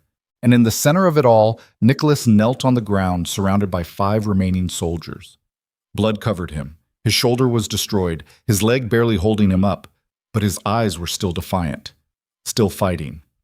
Richard Caldwell stood in front of him with a gun pressed to Nicholas's forehead. "Drop your weapons," Richard shouted at Luca's team. "Drop them now or I paint the floor with his brains." Luca's men froze. Weapons still raised, but fingers off triggers. Emily stepped forward before anyone could stop her. "Let him go, Richard." The house manager's head snapped toward her. "You're supposed to be gone." "I came back." Emily raised the pistol Luca had given her. Her hands were steady. Her voice was ice. "Let Nicholas go and I'll come with you quietly. That's what you want, isn't it? Me suffering. Fine. You can have that, but you let him live." "Emily, don't." Nicholas tried to stand. One of the soldiers kicked him back down. "Interesting proposal." Richard's smile was manic, unhinged. "But I think I'll take you both. Kill him in front of you, then spend the next few days making you wish I'd killed you too." "That wasn't the deal." "There is no deal," Richard screamed. "You don't get to negotiate. You don't get to make demands. You're nothing. You're a stupid little girl who destroyed my life and now you're going to pay for it." He pulled the trigger. The hammer fell on an empty chamber. Richard stared at the gun in confusion. "What?" Nicholas moved. Even wounded, even half dead, he was faster than Richard. Nicholas surged upward and drove his palm into the house manager's nose. Bone crunched. Blood exploded. Richard stumbled backward. Luca's team opened fire. The remaining Bianchi soldiers went down in seconds. Richard tried to run, made it 3 steps before one of Luca's men put 2 rounds in his back. The house manager collapsed, coughed blood, looked up at Nicholas with eyes full of hate and disbelief. "This isn't over," he gasped. Alessandro Bianchi is already dead." The voice came from the warehouse entrance. Everyone turned. A man in an expensive suit stood in the doorway, flanked by a dozen soldiers Emily didn't recognize. He was older, 60 maybe, with silver hair and a face like carved granite. Luca went white. "Don Carmine." Nicholas actually smiled despite the blood loss. "About time you showed up." Don Carmine Vitale walked into the warehouse like he owned it, which, in a sense, he did. He was the head of the commission, the ruling council that governed all 5 families. The closest thing organized crime had to a king. "Nicholas," Carmine's voice was cultured, almost gentle. "You look terrible." "I've had better nights." Nicholas was swaying on his feet. Emily moved to his side and he leaned against her heavily. "Alessandro." "Arrested by federal agents 20 minutes ago, along with most of his senior leadership." Carmine looked around the warehouse with mild distaste. "We've known about his ambitions for months. We simply needed him to make a move egregious enough to justify removing him. Attacking another family head's home, attempting to murder a protected civilian, violating every territorial agreement we've established. He gave us everything we needed." "You used me as bait," Nicholas said. "I used you as an opportunity." Carmine's expression didn't change. "And you used yourself as a diversion to save someone you love. I'd say we both got what we wanted." Richard was still alive. Barely. He looked at Carmine with desperate hope. "Don Vitale, please. I can provide testimony against Bianchi. I can give you everything. You can give me nothing." Carmine didn't even look at him. "You're a civilian who involved himself in matters beyond his understanding. Your life is worth less than the bullet it would take to end it." He gestured. One of his soldiers put a round through Richard's skull. Emily flinched against Nicholas. The house manager's body slumped to the ground and didn't move again. "The police are 3 minutes out," Carmine said. "I suggest you leave before they arrive. This warehouse is about to become a federal crime scene, and I'd prefer you not be in the middle of it." "What about—" Nicholas gestured at the bodies. "Already handled. As far as the authorities will know, this was an internal dispute within the Bianchi organization. Gang violence. Nothing to do with you or Miss Turner." Carmine's eyes shifted to Emily. "Speaking of whom, you must be the young woman worth destroying an empire over." Emily didn't know what to say to that. Carmine smiled faintly. "Take care of him, Miss Turner. Nicholas Grimaldiro is one of the last honorable men in this business. We need him." He turned and walked out. His soldiers followed. Within seconds, they'd vanished into the night like ghosts. Emily looked at Nicholas. "What just happened?" "Carmine is the most dangerous man in New York." Nicholas's voice was fading. "He doesn't take sides. He just removes problems. Alessandro became a problem, so Carmine removed him." "And you?" "I'm useful. For now." Nicholas's leg gave out. He would have fallen if Emily and Luca hadn't caught him. "We should go. Before the police show up and start asking questions, I can't answer." Luca was already on his radio calling for their vehicles. 2 SUVs pulled up outside the warehouse moments later. They got Nicholas into the back of one while Luca's team secured the perimeter. Emily climbed in beside him. Nicholas was fading fast. Too much blood loss, too much damage. His eyes kept trying to close. "Stay with me," Emily demanded. "Don't you dare die after all this." "Not planning on it." Nicholas managed a weak smile. "I made you a promise. I keep my promises." "What promise?" "That I'd never let you go." His hand found hers, squeezed weakly. "You came back for me." "Of course I did. I love you, you idiot." Tears were streaming down Emily's face. "I'm not losing you." "Good. Because I have plans." Nicholas's eyes drifted closed. "Big plans. You and me. After all this is over." "What kind of plans?" But Nicholas had passed out. The SUV raced through the snowy streets toward a private doctor Luca kept on retainer for exactly this kind of emergency. Emily held Nicholas's hand and refused to let go. His pulse was weak but steady, his breathing shallow but present. He was alive. They'd both survived. Luca looked back from the front seat. You know what you just did back there? Running back into a firefight to save him? I know it was stupid. It was exactly what he would have done for you. Luca's expression was almost approving. You're either the bravest person I've ever met or the craziest. Maybe both. Emily looked down at Nicholas, at the man who'd saved her from a blizzard and then walked into hell to save her again. He's worth it. Yeah. Luca turned back around. He really is. The SUV disappeared into the night, carrying them away from the warehouse, away from Richard Caldwell's corpse, away from the war that had nearly destroyed them both. Behind them, police sirens grew louder, but they were already gone. Nicholas woke up 3 days later in a bedroom he didn't recognize. Sunlight streamed through windows overlooking snow-covered mountains. Medical equipment beeped nearby. His shoulder and leg were wrapped in professional bandages. An IV dripped clear fluid into his arm. And Emily slept in a chair beside his bed, her hand resting on top of his. Nicholas squeezed gently. Emily's eyes opened immediately. You're awake. Her voice was rough from crying and exhaustion. Finally, I was starting to think you'd sleep forever. How long? 3 days. You lost a lot of blood. The doctor had to repair your shoulder and remove the bullet from your leg. You're going to have scars. Add them to the collection. Nicholas tried to sit up. Pain exploded through his body. Where are we? The Adirondack safe house. The one Richard attacked. Emily helped him settle back against the pillows. Luca brought us here after the doctor stabilized you. Figured it was the last place anyone would look. Smart. Nicholas's throat was dry. Water? Emily held a cup with a straw to his lips. He drank and felt more human. What happened with the police? Carmine was right. They ruled it gang violence. Alessandro Bianchi is facing federal racketeering charges. Most of his organization collapsed. The other families are dividing up his territory. Emily set down the cup. You're in the clear. Officially, you were never there. And Richard? Dead? Finally. Emily's expression hardened. I watched Carmine's man shoot him. I should feel bad about that. I don't. Don't apologize for surviving. Nicholas caught her hand. You came back for me. In the warehouse. Why? Because you're an idiot who runs into blizzards to save people. Emily's eyes filled with tears. Because you walked into a trap knowing you'd probably die and you did it anyway.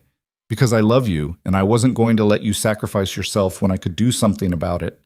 Nicholas pulled her closer, ignored the screaming pain in his shoulder. I had a plan. Your plan was terrible. You almost died. But I didn't. We both made it. Nicholas brushed tears off her cheeks. I told you I'd keep my promise, that I'd never let you go. You also told me you had big plans, like... Emily managed a watery smile. What kind of plans? Nicholas looked at her. At the girl who'd broken a vase and changed his entire world, who'd survived Richard's cruelty and Alessandro's ambition and a war she never asked to be part of, who'd run back into gunfire to save him when any sane person would have run the other way. She was extraordinary, and she was his. The kind that involve you staying with me, Nicholas said. Permanently, if you want. Emily's breath caught. Are you asking me? Not yet. I'm barely conscious and I don't have a ring. When I ask you to marry me, Emily Turner, I'm going to do it properly. Nicholas smiled despite the pain. But I'm telling you that's where this is going. So if you want to run, now's your chance. Emily laughed. It sounded like relief and joy and something brighter than Nicholas had ever heard from her. I'm not running. I've never been very good at that anyway. Good. Nicholas closed his eyes. Stay with me, just for a little while. I'm not going anywhere. Emily curled up in the chair beside his bed, her hand still holding his. Nicholas drifted back to sleep feeling safer than he had in years. Outside, snow continued to fall on the mountains. The war was over. Richard was dead. Alessandro was destroyed. And for the first time since this nightmare began, Nicholas Grimaldiero could breathe without wondering who was coming to take everything away. He had survived. They both had. And now they had the rest of their lives to figure out what came next. Winter held the Adirondack Mountains in its grip for 3 more weeks. Nicholas healed slowly. The shoulder wound had shredded muscle and nicked bone, the kind of damage that left permanent limitations even with the best medical care.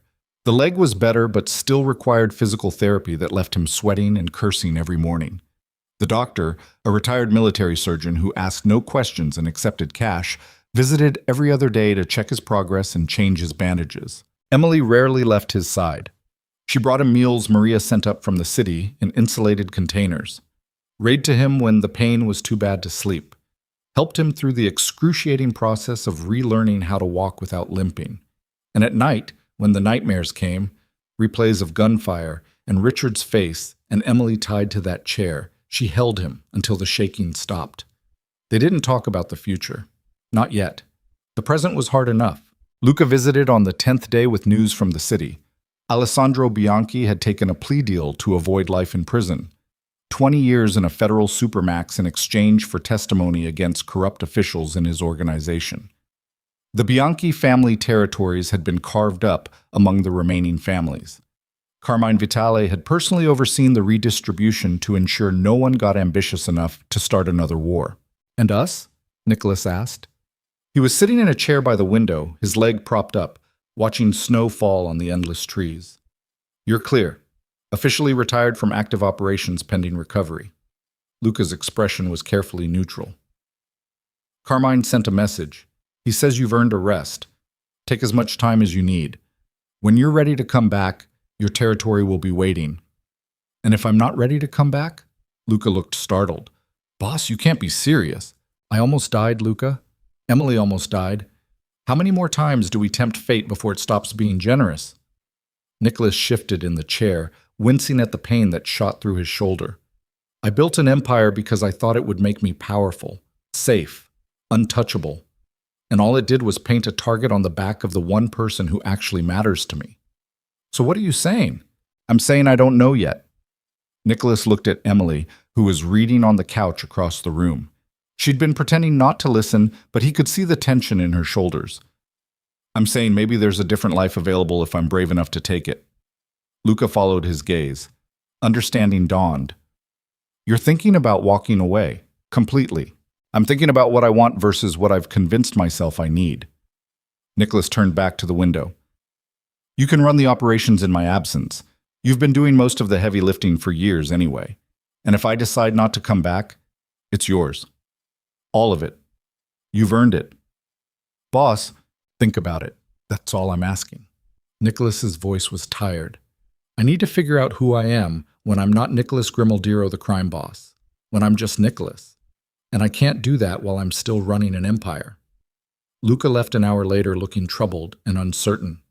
Emily waited until his SUV disappeared down the snowy road before setting down her book. "Were you serious?" she asked. "About walking away?" "I don't know." Nicholas hadn't moved from the window. "Part of me thinks it's insane. Everything I've built, everything I've fought for, just gone." "And the other part?" "The other part remembers what it felt like to kneel on that warehouse floor with a gun to my head, knowing I was about to die. And my only thought was that I'd never get to see you again." Nicholas finally looked at her. "I've spent 10 years being afraid of being powerless. But the only time I've ever felt truly helpless was when I thought I'd lost you. That's a different kind of fear, Emily, the kind that changes everything." Emily set down her book and crossed to him, knelt in front of his chair, and took his hands. "You don't have to decide anything right now. You're still healing, still processing. Give yourself time." "What if I walk away and regret it? What if I become one of those men who had power and gave it up and spent the rest of his life wishing he could get it back?" "Then you'll have that regret. But you'll be alive to feel it, and you'll have me." Emily squeezed his hands. "I can't tell you what to do, Nicholas. This has to be your choice. But I can tell you that I don't need you to be a crime boss. I don't need the mansion or the empire or any of it. I just need you, whatever version of you that is." Nicholas pulled her up into his lap, ignoring the protest from his injured leg, held her close and breathed in the scent of her hair, something floral and clean that had become the only thing that calmed him when the nightmares got bad. "I love you," he said into her shoulder. "That's the only thing I'm sure of anymore." "Then start there," Emily whispered back. "Everything else we can figure out together." They sat like that for a long time while the snow continued to fall, and the future remained uncertain and terrifying and somehow full of possibility anyway. So, spring came to the mountains 6 weeks later. Nicholas could walk without limping by then, could lift his left arm almost to shoulder height. The scars were thick and pink and ugly, but functional. The nightmares had faded from every night to once or twice a week. He was healing, slowly, imperfectly, but healing. Emily had started taking online classes again, business management courses through her community college. She worked on assignments at the kitchen table while Nicholas did physical therapy exercises in the living room. Sometimes Maria visited and cooked elaborate meals that filled the safe house with warmth and the kind of casual domesticity Nicholas had never experienced before. It was the most normal he'd ever felt, and it terrified him. On the first truly warm day of the year, Nicholas found Emily sitting on the back porch watching the forest come alive with green. She had her laptop open but wasn't working, just staring at the trees with an expression he couldn't read. "What are you thinking about?" he asked, easing into the chair beside her. "My mom." Emily didn't look at him. "She died when I was 7. Cancer. I don't remember much about her except that she used to say home wasn't a place. It was a feeling, a sense that you belonged somewhere with someone." Sounds wise. I never understood what she meant until now. Emily finally turned to him. "I've lived in 23 different places since she died. Foster homes, group homes, shelters, apartments. None of them ever felt like home. They were just buildings I existed in while I waited for the next disaster. And now? Now I'm in a safe house in the middle of nowhere with a man who runs a criminal empire, and I feel more at home than I ever have in my life." Emily laughed softly. "That's probably not healthy." "Probably not." Nicholas reached for her hand. "But I know what you mean. I've lived in the mansion for 10 years, and it never felt like anything except a symbol of what I'd accomplished. A monument to my own ego. But when you were there, when you brought me coffee and decorated for Christmas and called me out for being scared, it became something else. Something I actually cared about losing." "What changed?" "You made it real." Nicholas pulled her hand to his lips and kissed her knuckles. "You made everything real." Emily was quiet for a moment, then she said, "I got an email yesterday from a company in Boston. They're offering me an internship, business development, paid.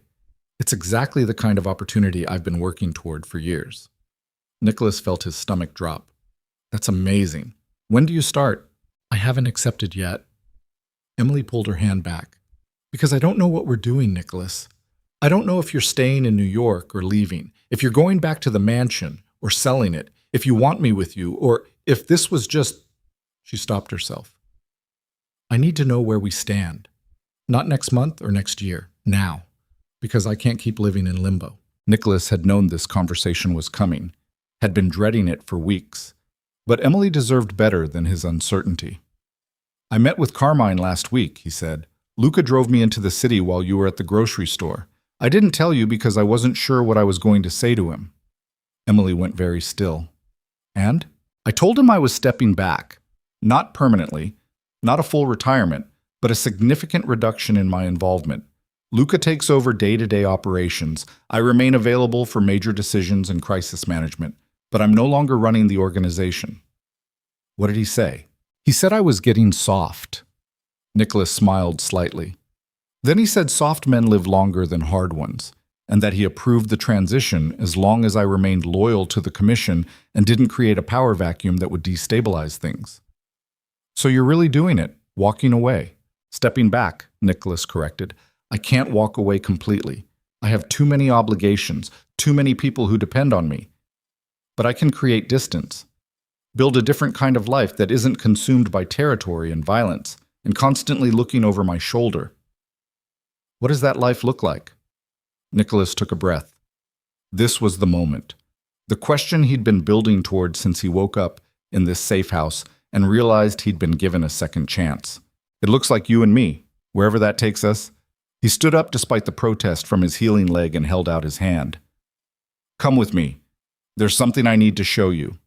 Emily took his hand, let him lead her through the safe house and out the front door to where his SUV was parked. He opened the passenger door for her, then climbed into the driver's seat. "Where are we going?" Emily asked. "You'll see. They drove for 40 minutes down winding mountain roads as the forest gradually gave way to small towns and open fields. Nicholas pulled off onto a private drive marked only by a weathered wooden sign that read, Grimaldiro Property, no trespassing. The drive wound through trees for another mile before opening into a clearing, and there, overlooking a pristine lake with mountains rising behind it, sat a house. Not a mansion, not a fortress, just a house. 2 stories of warm wood and stone and glass that reflected the water like a mirror. It looked new, carefully designed, nothing like the cold monument Nicholas had lived in for a decade. Emily stared. What is this? Something I started building 3 years ago and never finished. Nicholas parked in front of the house and killed the engine. I bought this land because it was beautiful and private. Hired an architect to design something that felt like a home instead of a statement. Started construction, and then got too busy with business to follow through. It's been sitting here half-finished for 2 years. He got out and walked to the front door, unlocked it, held it open for Emily. She stepped inside and her breath caught. The interior was stunning. An open floor plan with floor-to-ceiling windows overlooking the lake. A kitchen that looked like it belonged in a magazine. A stone fireplace big enough to heat the entire first floor. Exposed beams and hardwood floors and carefully placed lighting that made everything feel warm and inviting. It was perfect. And it was empty. I called the contractor last month, Nicholas said. Told him to finish it. Rush job. Whatever it cost. He gestured around the space. He completed it last week. Emily turned in a slow circle, taking it all in. Why? Because I needed to know if I could build something that wasn't about power or control. Something that was just for me. For us. Nicholas moved to stand in front of her. This house has no security system beyond basic locks. No safe rooms, no guards. It's just a house on a lake where a person could live a quiet life if they wanted to. Nicholas, I know what I'm asking is insane. I know you have opportunities in Boston and a whole life ahead of you that doesn't involve a semi-retired criminal with more baggage than any sane person should tolerate. Nicholas took her hands. But I'm asking anyway. Stay with me. Here. Build a life with me that doesn't revolve around surviving the next crisis. Let me prove that I can be more than what I've been for the last 10 years. Emily's eyes were bright with tears. You already proved that. You proved it when you ran into a blizzard to save me. When you walked into that warehouse knowing you'd probably die. When you chose me over your empire. I'll always choose you. Nicholas pulled a small box from his pocket. Which is why I need to ask you this properly. He dropped to one knee. His legs screamed in protest. He ignored it. Emily's hands flew to her mouth. Nicholas opened the box. Inside was a sapphire ring, deep blue like midnight, surrounded by small diamonds that caught the sunlight streaming through the windows. Emily Turner, I'm not asking you to marry a crime boss or a powerful man or someone who has all the answers. I'm asking you to marry me. Nicholas. Just Nicholas. The man who makes terrible decisions and has more scars than sense and loves you more than he's ever loved anything in his life. His voice cracked slightly. Will you marry me? Emily was crying now, full-on sobbing, but she was also smiling wider than Nicholas had ever seen. Yes. The word came out choked but certain. Yes, you idiot. Of course I'll marry you. Nicholas slipped the ring onto her finger with shaking hands. Then he stood up, leg be damned, and kissed her like they had all the time in the world, because for the first time since this nightmare began, they did. Chas. They were married in September on the deck overlooking the lake. It was a small ceremony. Maria stood as Emily's witness and cried through the entire thing. Lucas stood as Nicholas's best man and looked vaguely uncomfortable in a suit. The officiant was a local justice of the peace who had no idea who Nicholas Grimaldiro was and didn't care. Emily wore a simple white dress she'd found at a boutique in town. Nicholas wore a dark suit without a tie. They said their vows while the sun set over the mountains and turned the lake into liquid gold. I promise to choose you every day, Nicholas said, his voice steady despite the emotion threatening to overwhelm him. Not because you need protecting or saving, but because my life is better with you in it. Because you make me want to be more than I was. Because loving you is the bravest thing I've ever done. Emily's vows were simpler. I promise to stay, through the nightmares and the scars and whatever comes next. Because you're worth staying for. Because we're worth fighting for. Because I'm not afraid of your past or your world as long as I get to be part of your future. They exchanged rings, kissed while Maria applauded, and Luca tried not to look emotional. The reception was dinner at the house, just the four of them and enough food to feed 20. Maria had cooked for 3 days straight. They ate and drank wine and told stories about the mansion and Richard's tyranny and the night everything changed. To surviving, Luca said, raising his glass, and to being stupid enough to run back into a firefight for someone you love. To being stupid, Nicholas agreed, looking at Emily, and to second chances. They clinked glasses and drank while the moon rose over the lake and the first stars appeared. Later, after Maria and Luca had driven back to the city and the house was quiet, Nicholas and Emily stood on the deck wrapped in each other's arms. "Do you regret it?" Emily asked quietly. "Giving up the empire?" "I didn't give it up. I just stopped letting it consume me." Nicholas kissed the top of her head. "Luca runs operations. I consult when needed. It's enough, more than enough. And when you get bored of playing house by the lake? Then we'll figure something out together." Nicholas turned her to face him. "This isn't retirement, Emily. It's a different kind of life. One where I'm not constantly waiting for the next attack. Where I can actually build something that lasts. With you." Emily touched his face, traced the scar above his eyebrow from the night the bullet shattered his study window. "I love you, Nicholas Grimaldiro." "I love you, Emily Grimaldiro." He tested the name, liked how it sounded. "Has a nice ring to it. Terrible pun. You married me anyway." "Biggest mistake of my life." But Emily was smiling as she said it. They went inside as the temperature dropped, built a fire in the massive fireplace, and sat together on the couch watching the flames dance. Outside, the lake was dark and peaceful. No guards, no security system, no enemies plotting their destruction. Just two people who'd survived hell and somehow found their way to something that felt like home. 1 year later, Emily stood in the mansion's front entryway and marveled at how different everything looked. The space where the Medici vase had shattered was still there. Same marble floor, same grand staircase, but it felt warmer now. Less like a museum and more like a place where people actually lived. Christmas decorations hung from the banister, carefully placed by a new decorating team that Emily had personally trained. The smell of Maria's cooking drifted from the kitchen. Voices echoed from the dining room, where the household staff were setting up for Christmas Eve dinner. Nicholas appeared at the top of the stairs, moving easily now. The limp was almost gone. The shoulder still bothered him in cold weather, but he'd learned to work around it. "Everything ready?" he asked, descending the stairs with the same controlled grace he'd always had. "Almost. Maria wants your opinion on the wine pairings." "Again." Emily rolled her eyes. "She's asked you 4 times. She's particular. She's driving me insane." But Emily was smiling. "How's the situation in Brooklyn?" "Handled. Luca negotiated a peace with the Russians. Everybody gets a piece. Nobody starts a war." Nicholas reached the bottom of the stairs and pulled Emily into his arms. "I'm officially off the clock for the next 3 days. No business, no phone calls, just you and me and too much food. And the 20 people we invited for dinner. Details." Emily laughed and kissed him. Over the past year, they'd developed a rhythm. Nicholas consulted on major family business from the lake house, traveling to the city when absolutely necessary. Emily had declined the Boston internship and instead started working with Maria to modernize the mansion's household management, implementing better staff policies, fair wages, protections against the kind of abuse Richard had inflicted. She'd also enrolled in an MBA program, online, flexible. Nicholas had offered to pay for it, but Emily had refused. She was using the money she'd saved from her salary and a small business loan, building something that was hers.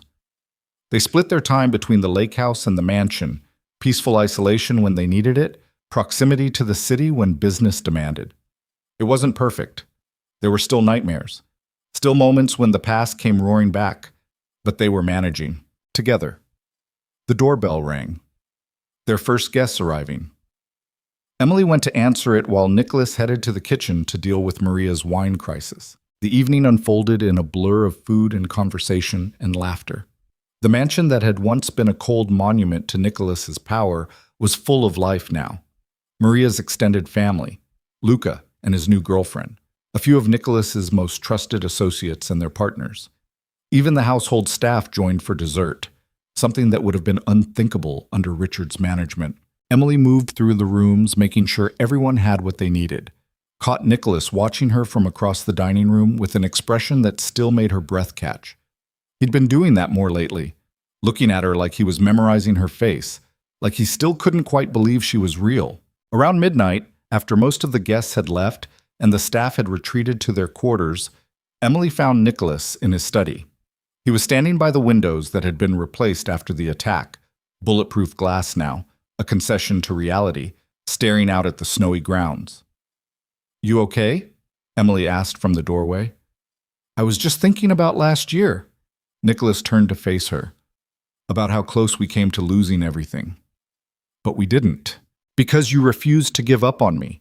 Because you ran back into that warehouse when any sane person would have kept running." Nicholas crossed to her. "I never thanked you for that. For being brave enough to save me when I was ready to die for you." "You don't need to thank me. We saved each other." Emily took his hands.